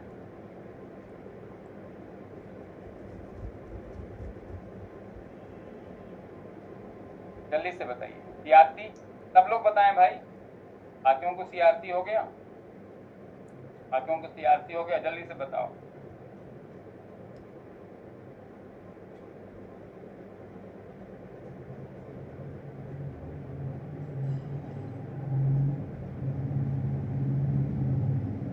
बताइए, क्लियर है? क्लियर है सबको? सब लोग बताएं भाई, ठीक है? और भाई और कौन कौन है क्लास में, बताइए जल्दी से। क्लियर है सब कुछ? चलिए आगे बढ़ते हैं। अब इलेक्ट्रिक फील्ड की बात करते हैं बेटा। अगर जो built in electric field I है, क्या सब जगह कांस्टेंट है इस पूरे डिप्लीशन रीजन में? कोई बताएगा? ठीक है, अब मुझे बताओ कि जो ये built in electric field develop हुई है across the depletion reason, will it be constant throughout the depletion region or will it be of decreasing nature where it will be maximum? कैसा होगा ये बताइए? कैसे क्वेश्चन ऐसा ऐसा इधर जितना जाएंगे 12 डिग्री इधर मैक्सिमम है 10 है। सोच के बताइए, क्या it will be constant throughout the depletion region or it will be having some slope? It will be higher on one side, lower on other side. What kind of this? What kind of built-in electric field will be there? वंशी कह रहे हैं constant रहेगा, motivation कह रहे हैं नहीं भाई constant नहीं रहेगा, मैक्सिमम रहेगा सेंटर पे। करके देख लेते हैं। थोड़ी सी फिजिक्स आपने पढ़ी होगी, आप लोग अप्लाई कई बार दिमाग नहीं करते, क्योंकि फिजिक्स जब पढ़ी थी तो सर वो 11th-12th में तो पढ़ी थी ना सर। 11th-12th में पढ़ी थी तो अभी याद रखने की क्या जरूरत है? सर वो तो 11th-12th का बोर्ड एग्जाम दिया, आईटी एग्जाम दिया, खत्म सब। अब उसमें मतलब थोड़ा होना चाहिए उस फिजिक्स से, क्या लेना देना सर हमारा? हम इंजीनियरिंग कर रहे हैं, हमारी फिजिक्स की क्या लेना देना है ना? अब देखो, हमें अगर किसी पॉइंट पे इलेक्ट्रिक फील्ड की स्ट्रेंथ चेक करनी है और डायरेक्शन भी चेंज करनी है, तो कुछ नहीं करो, उस पॉइंट पे एक कूलम्ब का चार्ज रख दो, पॉजिटिव चार्ज। उस पे लगने वाले फोर्स की डायरेक्शन होगी इलेक्ट्रिक फील्ड की डायरेक्शन, और लगने वाले फोर्स का जो मैग्नीट्यूड है, स्ट्रेंथ, वही इलेक्ट्रिक फील्ड की स्ट्रेंथ होगी एक कूलम्ब पे। ठीक है, अब आ जाओ, पहले जंक्शन पे रख के देखते हैं बेटा। यहाँ पे जंक्शन पे कोई चार्ज रखोगे, पॉजिटिव 1 कूलम्ब का चार्ज है, ध्यान देना। तो ये सारे पॉजिटिव आयन इस पॉजिटिव 1 कूलम्ब को चार्ज को इस डायरेक्शन में रिपेल करेंगे, सारे इसके दाएं साइड है, रिपल्सन करेंगे इस डायरेक्शन में, और सारे निगेटिव आयंस इसको अट्रैक्ट करेंगे, सारे इसके लेफ्ट में है, इसको अट्रैक्ट करेंगे अपनी तरफ। तो अट्रैक्शन भी होगा इस तरफ स्ट्रॉन्ग, सारे निगेटिव आयंस का अट्रैक्शन इस डायरेक्शन में लगेगा और बड़ा स्ट्रॉन्ग फोर्स लगेगा। चलो अब थोड़ा सा मूव कर देते हैं इसको इधर, जंक्शन से थोड़ा राइट साइड चले जाते हैं, जंक्शन से थोड़ा राइट चले जाते हैं, ठीक है ना? अब जंक्शन से राइट मान लो इस पॉइंट पे चले गए, इस पॉइंट पे, लेट्स से थोड़ा सा इधर देखते रहना। इस पॉइंट पे जब चले गए तो जो निगेटिव आयन का अट्रैक्शन है वो कम हो जाएगा, क्योंकि उनकी डिस्टेंस बढ़ गई। तो ये जो पहले स्ट्रॉन्ग था वो थोड़ा सा वीक हो गया, अट्रैक्शन थोड़ा सा वीक हो गया। चलो है अभी इसी डायरेक्शन में। अब देखो इसका जो रिपल्सन है वो भी पहले से वीक हो गया। क्यों सर? क्योंकि इधर वाले, इसके इधर वाले तो इस डायरेक्शन में रिपेल करेंगे, लेकिन इधर वाले इस डायरेक्शन में करेंगे। तो नेट रिपल्सन इसी डायरेक्शन में है, लेकिन अब वीक हो गया है पहले से।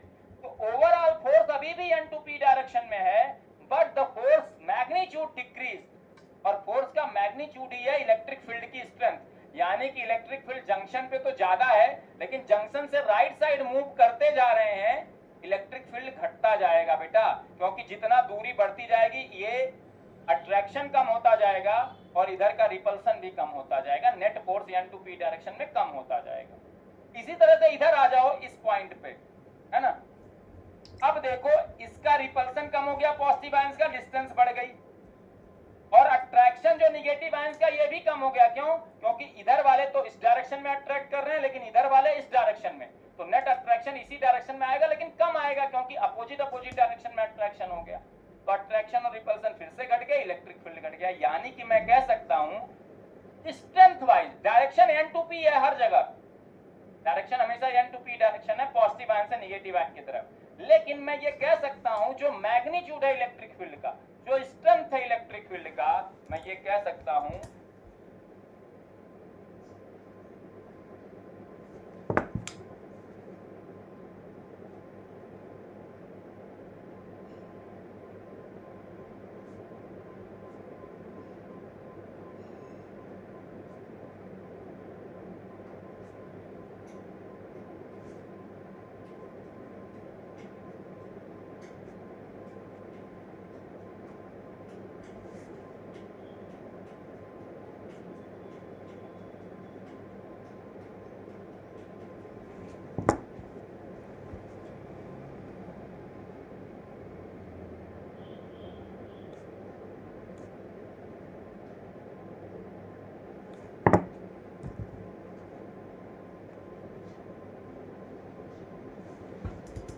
strength of इलेक्ट्रिक फील्ड भी सही हुआ था, फिर से यहाँ मार दूं इज मैक्सिमम एट जंक्शन। बहुत गुस्सा आती है फिर, है ना, लिखने का मन नहीं करता। Is maximum at junction and decreases on either side of the junction. आप जंक्शन से दाएं मूव करोगे, जितना जंक्शन से दूर जाते जाओगे दाएं साइड, इलेक्ट्रिक फील्ड घटती जाएगी स्ट्रेंथ वाइज। लेफ्ट मूव करते जाओगे जितना जंक्शन से दूर, इलेक्ट्रिक फील्ड घटती जाएगी strength wise on either side of the junction, on either side of the junction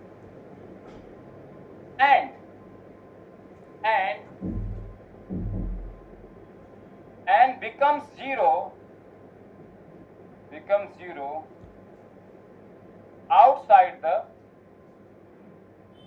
depletion region।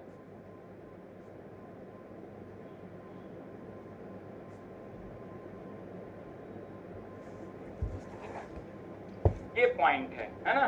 तो जब आपकी इलेक्ट्रिक फील्ड की स्ट्रेंथ मैक्सिमम है जंक्शन पे, जैसे जंक्शन से आगे मूव करना शुरू किए डिप्लीशन रीजन के अंदर, राइट साइड में, N side of the depletion region में इलेक्ट्रिक फील्ड की स्ट्रेंथ घटने लगी, और घटते जैसे डिप्लीशन रीजन के एंड पे पहुंचोगे इलेक्ट्रिक फील्ड घटते घटते जीरो हो जाएगी, and outside the depletion reason electric field zero हो जाएगी।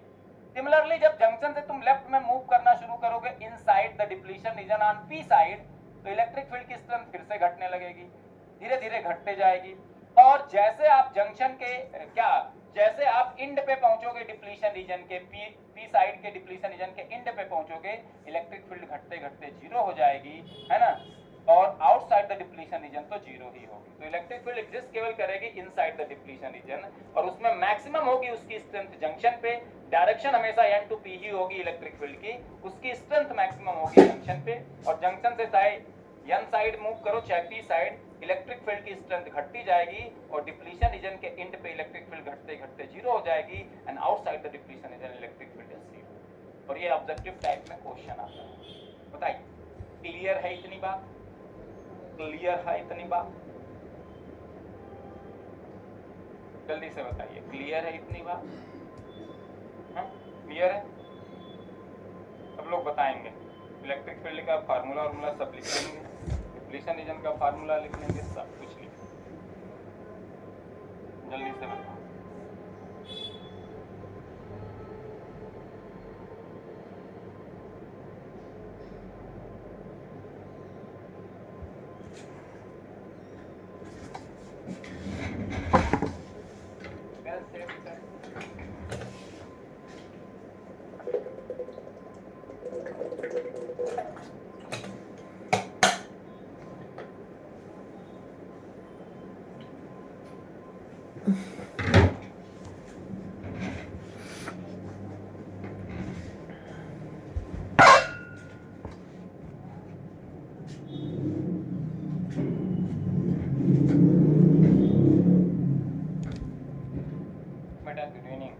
अजय कुमार, है ना, ठीक है।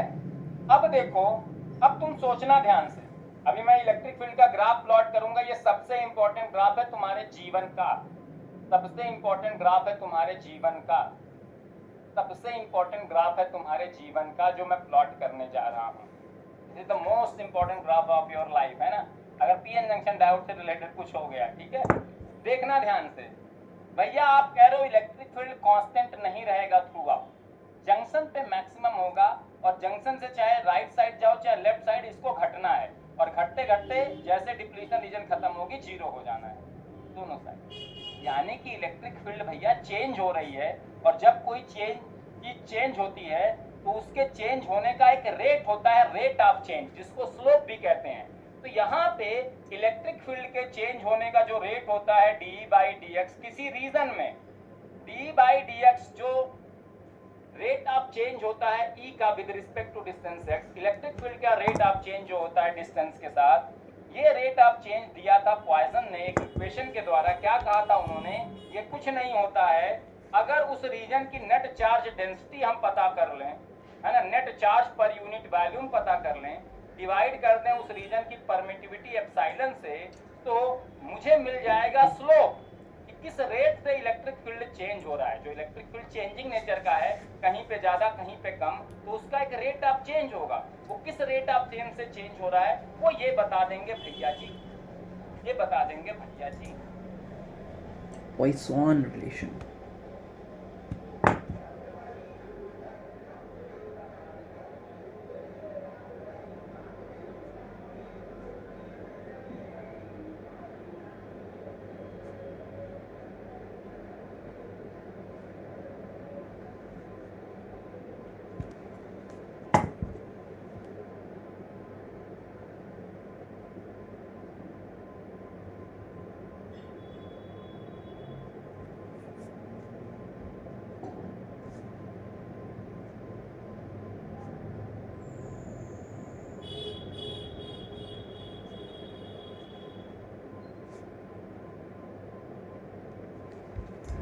बताओ यहाँ तक समझ में आ गया? इसको लिखवा दूं, ये सबसे इंपॉर्टेंट है डेरिवेशन।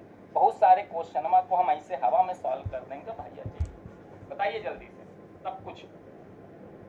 अभी फिर इलेक्ट्रिक फील्ड को डील करेंगे, फिर कांटेक्ट पोटेंशियल को डील करेंगे, और कहानी खत्म, टाटा बाय बाय सी हो जाएगा, ठीक है ना। जल्दी से बताइए। इक्विलिब्रियम पे जो डायोड है ये सबसे इंपॉर्टेंट है, फॉरवर्ड बायस और रिवर्स बायस। फॉरवर्ड बायस का हम क्वेश्चन ज्यादातर देखते हैं एनालॉग में, डीसी एनालिसिस के, है ना। सबसे ज्यादा जो क्वेश्चन ईडीसी में पूछा जाएगा डायोड से, that is diode at equilibrium. ये जितने फार्मूले बता रहा हूँ, जो समझा रहा हूँ, ध्यान से समझ लो, ध्यान से दिमाग में बैठा लो। These are very very very important. बताइए, एकदम क्रिस्टल क्लियर है सबको? बाकी लोग बताएं भाई, है ना। तो अब देखो, अगर मैं बात करूं भाई 0 से लेके xn तक के रीजन की, 0 से लेके xn तक के रीजन की बात करूं, ये डेरिवेशन भी मैं कर दूंगा क्योंकि इंपॉर्टेंट है। इस जंक्शन को ओरिजिन मान लो बेटा, तो ये 0 से xn, इस पॉइंट को, भैया ये लेंथ xn है, तो अगर ये ओरिजिन है तो ये वाला पॉइंट क्या हो जाएगा, xn। और अगर ये ओरिजिन है और ये लेंथ पूरी xp है p साइड में, तो ये हो जाएगा -xp, हो जाएगा कि नहीं। तो ये पॉइंट हो जाएगा x एक्सिस पे xn, और ये पॉइंट हो जाएगा -xp। जंक्शन को तुम मान लो, है ना। तो बेटा n रीजन में डिप्लीशन रीजन कहां से कहां एग्जिस्ट कर रही है, 0 से xn। इलेक्ट्रिक फील्ड भी एग्जिस्ट करेगा 0 से xn रीजन में, केवल xn रीजन के आउटसाइड नहीं करेगा। तो इस रीजन में जो इसका स्लोप होगा d/dx कितना होगा, क्योंकि ये जंक्शन पे मैक्सिमम है, और n रीजन में जब 0 से xn की तरफ मूव करते हैं तो ये घट रहा है भाई साहब स्ट्रेंथ वाइज। क्या होगा, नेट चार्ज डेंसिटी इस रीजन की क्या होगी भैया, यहाँ इस पूरे रीजन में nd आयंस है पर सेंटीमीटर क्यूब, क्योंकि भाई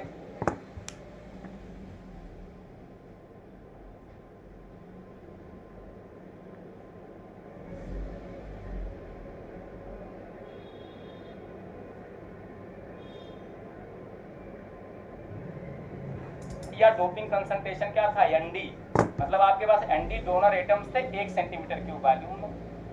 सबने एक एक इलेक्ट्रॉन डोनेट किया तो हमें nd इलेक्ट्रॉन्स मिल गए पर सेंटीमीटर क्यूब कंडक्शन बैंड में, और साथ में एक एक इलेक्ट्रॉन डोनेट करने के बाद सब आयन में आ गए तो हमें nd पॉजिटिव आयंस मिल गए 1 सेंटीमीटर क्यूब वॉल्यूम में। तो यहाँ nd आयंस हैं 1 सेंटीमीटर क्यूब वॉल्यूम में through out from 0 to xn, और हर एक आयन पे q कूलम्ब का चार्ज है, तो q इंटू nd कूलम्ब का चार्ज आ जाएगा पर सेंटीमीटर क्यूब की नहीं। nd आयंस है 1 सेंटीमीटर क्यूब में, हर एक पे q कूलम्ब का चार्ज, तो nd आयंस है q into nd coulomb. Coulomb का, और ये आयंस है 1 सेंटीमीटर क्यूब वॉल्यूम में, तो Q into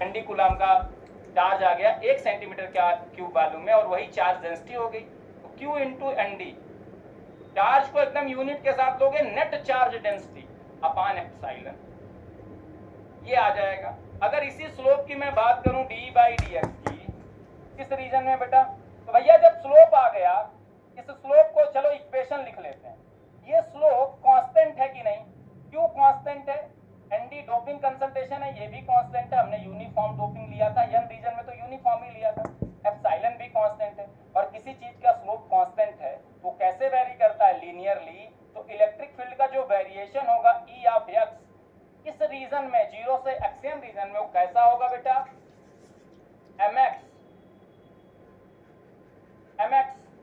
y is equal to mx plus c आ जाएगा। कुछ c की वैल्यू हमें निकालनी पड़ेगी, c की वैल्यू क्या होगी भाई साहब, हम c की किसी भी लाइन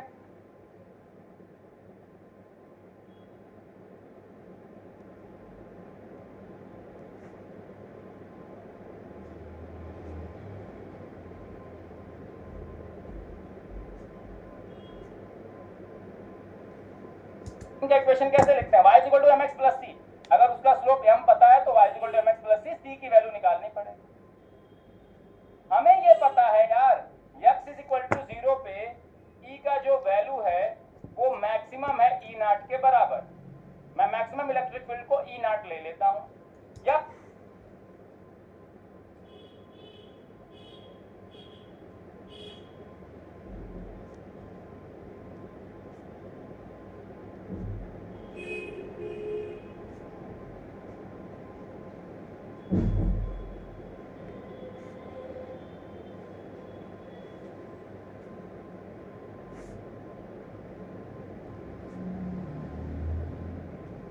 मैं ये कह सकता हूं यार, ऐसे रुक जाओ, ऐसे कह सकता हूं x is equal to XN पे मुझे पता है electric field E of XN की वैल्यू 0 है। क्यों भैया, जब 0 से हम एक्सएन की तरफ मूव करना शुरू किए इलेक्ट्रिक फील्ड घटती जा रही है, और एक्सएन पे घटते घटते 0 हो जाएगी, और एक्सएन के आउटसाइड भी 0 होगी, तो एक्सएन वैल्यू रख दो यहाँ, x की वैल्यू एक्सएन रख दो, E ऑफ x आ जाएगा 0 Q N D upon epsilon into x n plus c।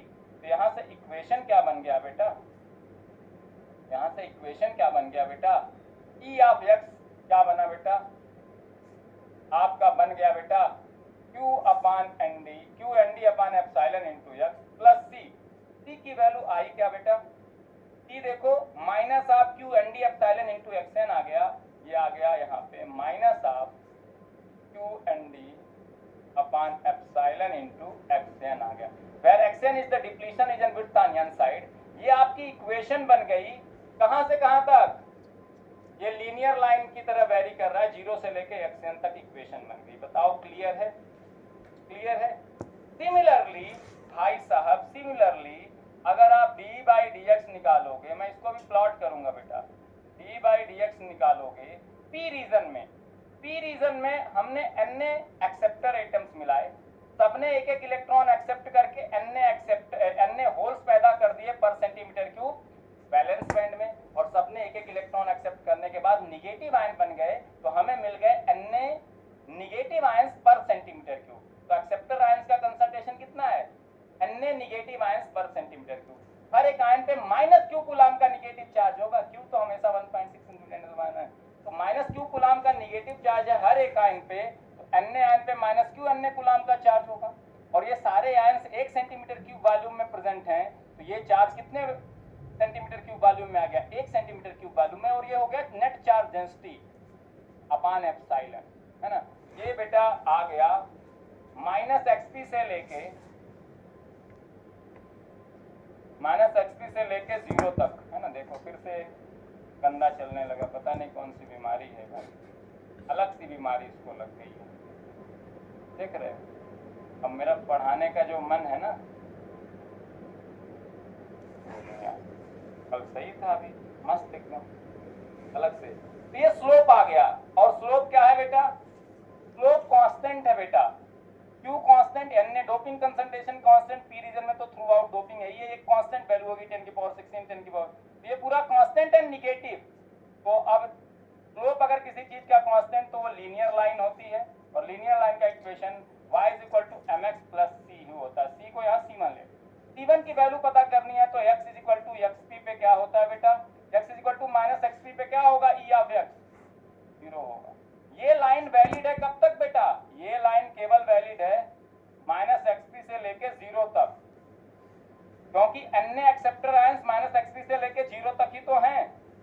ये जो लाइन है ना वैलिड है, और ये वाली लाइन 0 से xn तक वैलिड है। तो x = -xp पे जब हम जंक्शन से लेफ्ट में मूव करना शुरू करेंगे, इलेक्ट्रिक फील्ड की स्ट्रेंथ घटती जाएगी, और x -xp पे घट के 0 हो जाएगी, और -xp से और लेफ्ट में जाएंगे 0 ही रहेगी। ये वैल्यू अगर रख देंगे तो c की वैल्यू क्या आएगी बेटी? e(x) 0 रख दो, x की वैल्यू -xp रख दो, ये प्लस हो जाएगा, c1 की वैल्यू माइनस ही आएगी, -qna/ε आ जाएगा c1 की वैल्यू, क्योंकि x -xp रखेंगे प्लस हो जाएगा, c1 = माइनस आ जाएगा। तो ये इक्वेशन क्या आएगी बेटा? e(x) आ जाएगा -qna/ε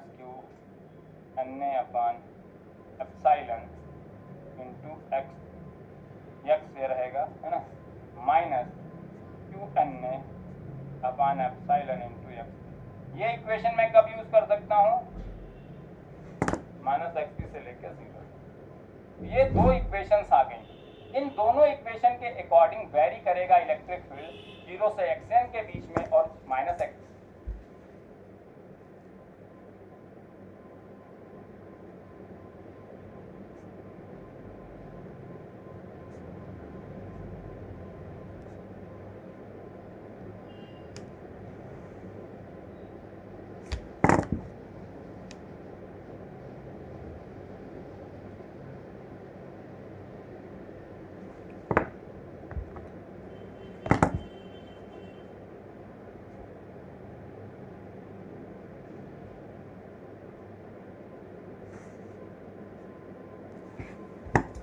से 0 के बीच। तो लीनियर लाइन के फॉर्म में इलेक्ट्रिक फील्ड वेरी करेगा in n region of the depletion region and in p region of the depletion region. बताओ क्लियर है इतनी बात? जल्दी से बताओ, यहां तक क्लियर है तो आगे बताओ, बड़ा इंपॉर्टेंट है ना, जल्दी से बताओ, फास्टर फास्टर फास्टर, ये बड़ा इंपॉर्टेंट था डेरिवेशन। अब इन दोनों इक्वेशन का यूज करके मैं मैक्सिमम इलेक्ट्रिक फील्ड पता करूंगा एट जंक्शन। जंक्शन पे इलेक्ट्रिक फील्ड क्या होगी बेटा? पहले इक्वेशन से देख लो, इस इक्वेशन से एट x = 0 ही तो मैक्सिमम इलेक्ट्रिक फील्ड है। x = 0 पे जो इलेक्ट्रिक फील्ड होगी उसी को हम कहेंगे मैक्सिमम इलेक्ट्रिक फील्ड E0, क्योंकि हम पता है जंक्शन पे ही इलेक्ट्रिक फील्ड मैक्सिमम है, ये हम जानते हैं कॉन्सेप्ट से। तो x = 0 पे E(x) को मैं क्या कहूंगा? E0 कहूंगा। E(x) = 0 पे इस E(x) को E0 कहूंगा। x = 0 रखूंगा तो qNd/ε(x) 0 रखोगे 0 हो जाएगा, बचेगा क्या? -qNd×xn बचेगा। सिमिलरली अगर इस इक्वेशन से देखोगे, इस इक्वेशन से मैक्सिमम इलेक्ट्रिक फील्ड हमें निकालनी है, इसमें भी अगर x 0 रख दोगे तो जंक्शन पे इलेक्ट्रिक फील्ड आएगी, और जंक्शन की इलेक्ट्रिक फील्ड क्या होती है? मैक्सिमम। तो यहां से E0 क्या आएगा बेटा? E0 eight x = 0 E(0) is E0, है ना। तो क्या होगा? x 0 रखो, ये 0 आ जाएगा, ये आ जाएगा बेटा -qNA/ε(x)। माइनस साइन क्या बता रहा है? कि ये electric field negative x direction में है। कितने स्ट्रेंथ का है? qNA/xp/ε स्ट्रेंथ का। माइनस साइन यहाँ बता रहा है कि ये निगेटिव x डायरेक्शन में। बेटा देख लो ना, ये n to p डायरेक्शन में बेटा, n राइट साइड में, p लेफ्ट साइड में, तो इसकी डायरेक्शन x इधर बढ़ रहा है ना, 0 से xp तक, xn तक जा रहे हो, इधर x घट रहा है, ये निगेटिव x डायरेक्शन में है, n to p डायरेक्शन में, इसीलिए माइनस आया है बेटा, माइनस आया है। अब हम इसका अगर मैग्नीट्यूड केवल लिखें, क्योंकि कई बार मैग्नीट्यूड पूछा जाता है मैक्सिमम इलेक्ट्रिक फील्ड का, तो ये q/ε Nd×xn स्ट्रेंथ का इलेक्ट्रिक फील्ड है। कितने मैग्नीट्यूड का इलेक्ट्रिक फील्ड है? n to p डायरेक्शन में जंक्शन पे, जिसको हम मैक्सिमम इलेक्ट्रिक फील्ड या मैक्सिमम स्ट्रेंथ की इलेक्ट्रिक फील्ड कह रहे हैं बेटा, -10 वोल्ट पर सेंटीमीटर की electric field -5 volt per centimetre की इलेक्ट्रिक फील्ड से ज्यादा है बेटा। कई लोग कहेंगे सर नहीं सर, मैं प्योर मैथमेटिक्स लगाऊंगा, mathematics is the language of science, so -5 is greater than -10, so how you are saying that -10 volt per centimetre की इलेक्ट्रिक फील्ड ज्यादा है और -5 की कम? अरे भैया यहाँ माइनस साइन केवल डायरेक्शन बता रहा है। 10 वोल्ट पर सेंटीमीटर की electric field negative x direction में, एक -5 वोल्ट पर सेंटीमीटर की electric field negative x direction में है, तो कौन ज्यादा स्ट्रेंथ का है, 10 वोल्ट वाला कि 5 वोल्ट वाला? 10 वोल्ट वाला, है ना? तो कई लोग अरे सर कैसे सर कह दिए, सर मैं नहीं मानूंगा, मैं प्योर मैथमेटिशियन हूँ, मैथमेटिक्स को मैथमेटिक्स की तरह ट्रीट करता हूँ सर, है ना, फिजिक्स की तरह नहीं करता हूँ, मैं नहीं मानूंगा सर।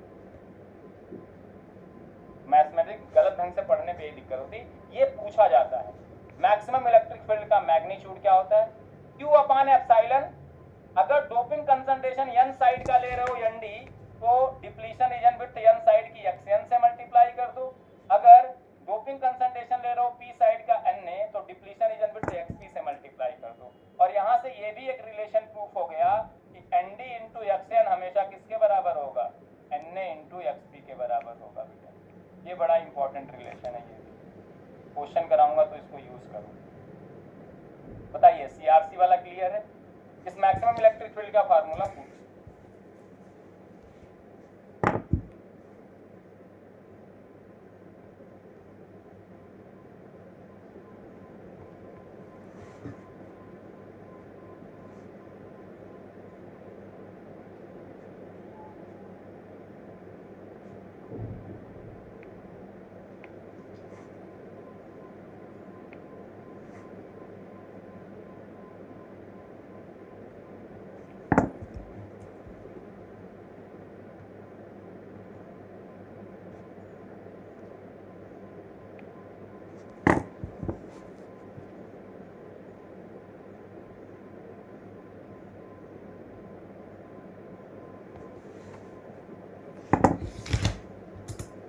जाता है इस मैक्सिमम इलेक्ट्रिक फील्ड का एक और फार्मूला है, लिख लो, है ना? चलो बाद में लिखा दूंगा, बाद में इसको नोट डाउन कर दूंगा। चलिए जल्दी से बताइए, यहाँ तक CRC वाला क्लियर हो गया इक्वेशन। अब चलो प्लॉट कर लेते हैं भाई, प्लॉट कर लेते हैं। प्लॉट करोगे? प्लॉट करता हूं क्योंकि प्लॉट वाले क्वेश्चन आते हैं बेटा।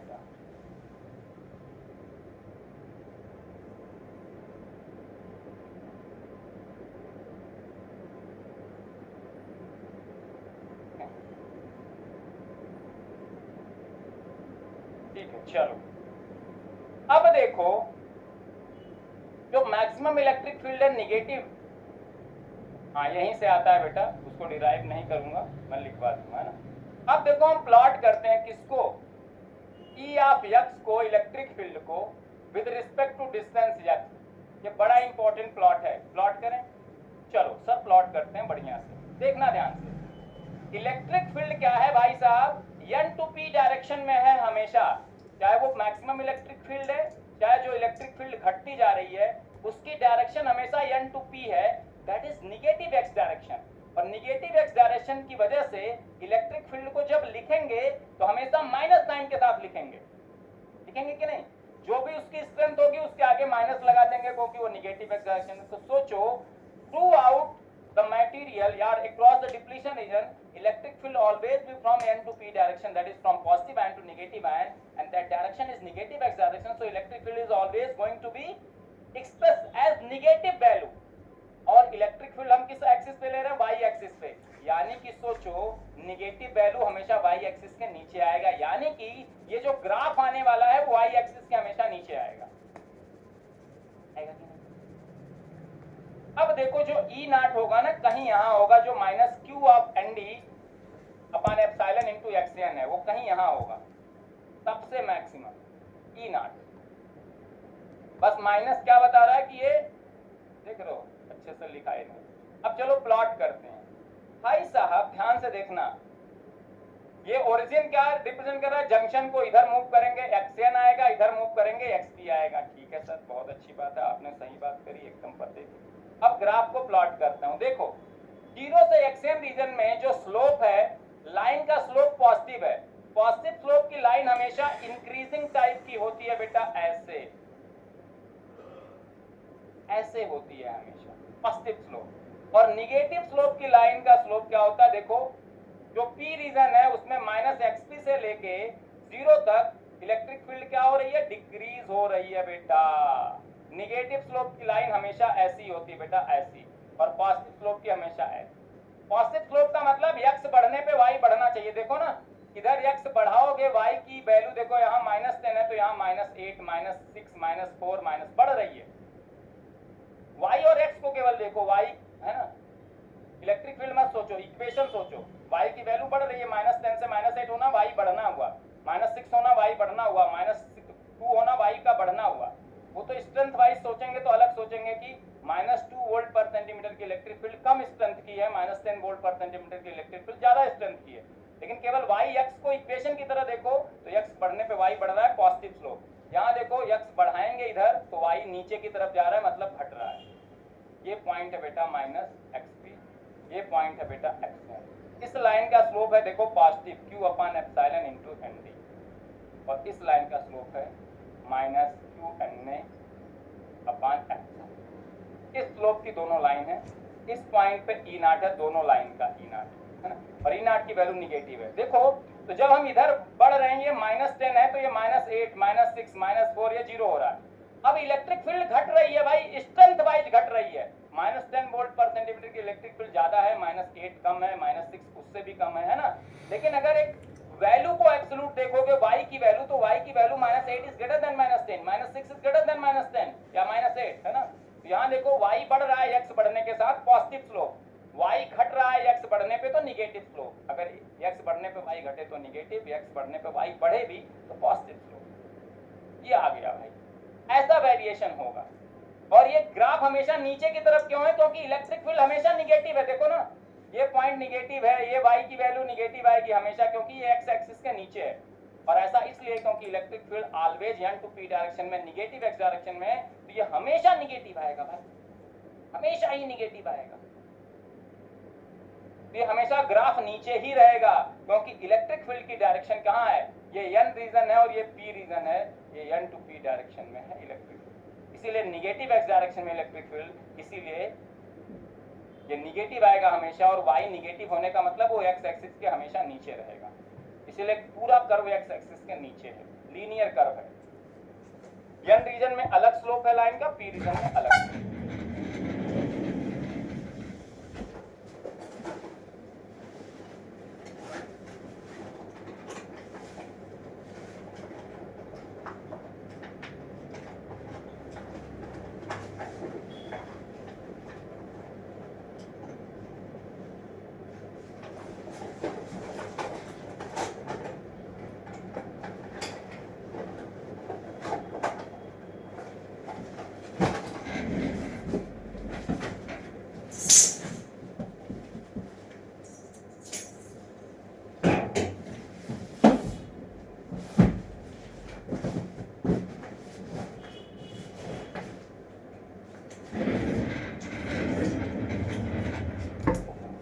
करोगे n की equation pn junction, electric field हम पॉजिटिव रहेगा, स्लोप पॉजिटिव, तो nd/ε, चार्ज डेंसिटी हमेशा q into nd आएगी, स्लोप हमेशा q nd/ε आएगा।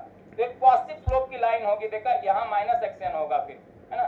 और निगेटिव स्लोप की लाइन होगी कहाँ पे, p रीजन में होगी बेटा, -qNA/xp, क्योंकि p रीजन में हमेशा Na निगेटिव आयंस होंगे, है ना, Na निगेटिव आयंस होंगे, तो यही लाइन ऊपर आ जाती बेटा, यही लाइन ऊपर आ जाती, बस अगर रीजन चेंज कर दो तो।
बेटा इलेक्ट्रिक फील्ड का साइन कन्वेंशन बहुत इंपॉर्टेंट है, उसको साइन के साथ लेके प्लॉट और जो भी करते हैं करते। अब देखो कैसे, अगर ये ग्राफ दिया रहता तो कैसे पहचानते ये n रीजन है ये p रीजन है, ये ग्राफ दिया रहता तो कैसे पहचानते ये n रीजन है ये p रीजन है।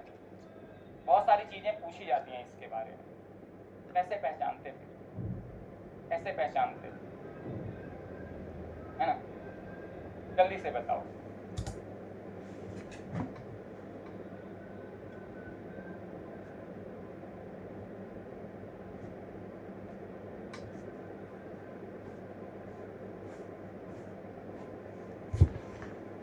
सर हम देखते हैं कि इलेक्ट्रिक फील्ड का साइन क्या है। अगर इलेक्ट्रिक फील्ड का साइन नेगेटिव है और हमें पता है उसका डायरेक्शन n to p होता है, तो इसका मतलब n to p is negative x direction, यानी p is placed before n।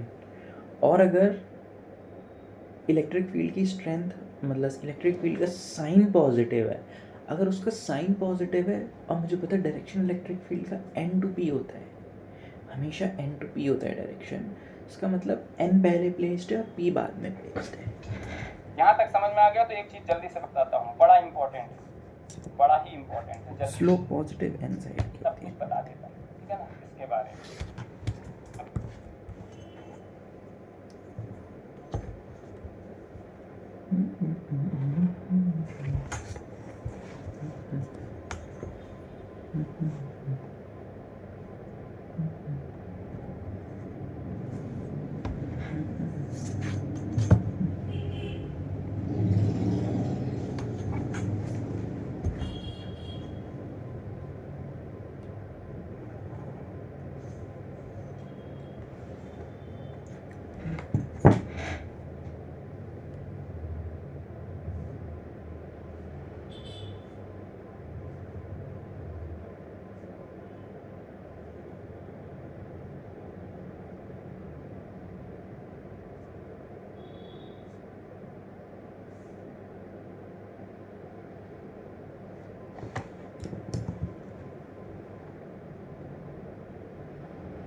Positive slope होती है q nd upon epsilon.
Aditya ji यार यंग रीजन में हमेशा इलेक्ट्रिक फील्ड का जो स्लोप होगा इनसेट डिप्लीशन पॉजिटिव होगा। क्यों भाई?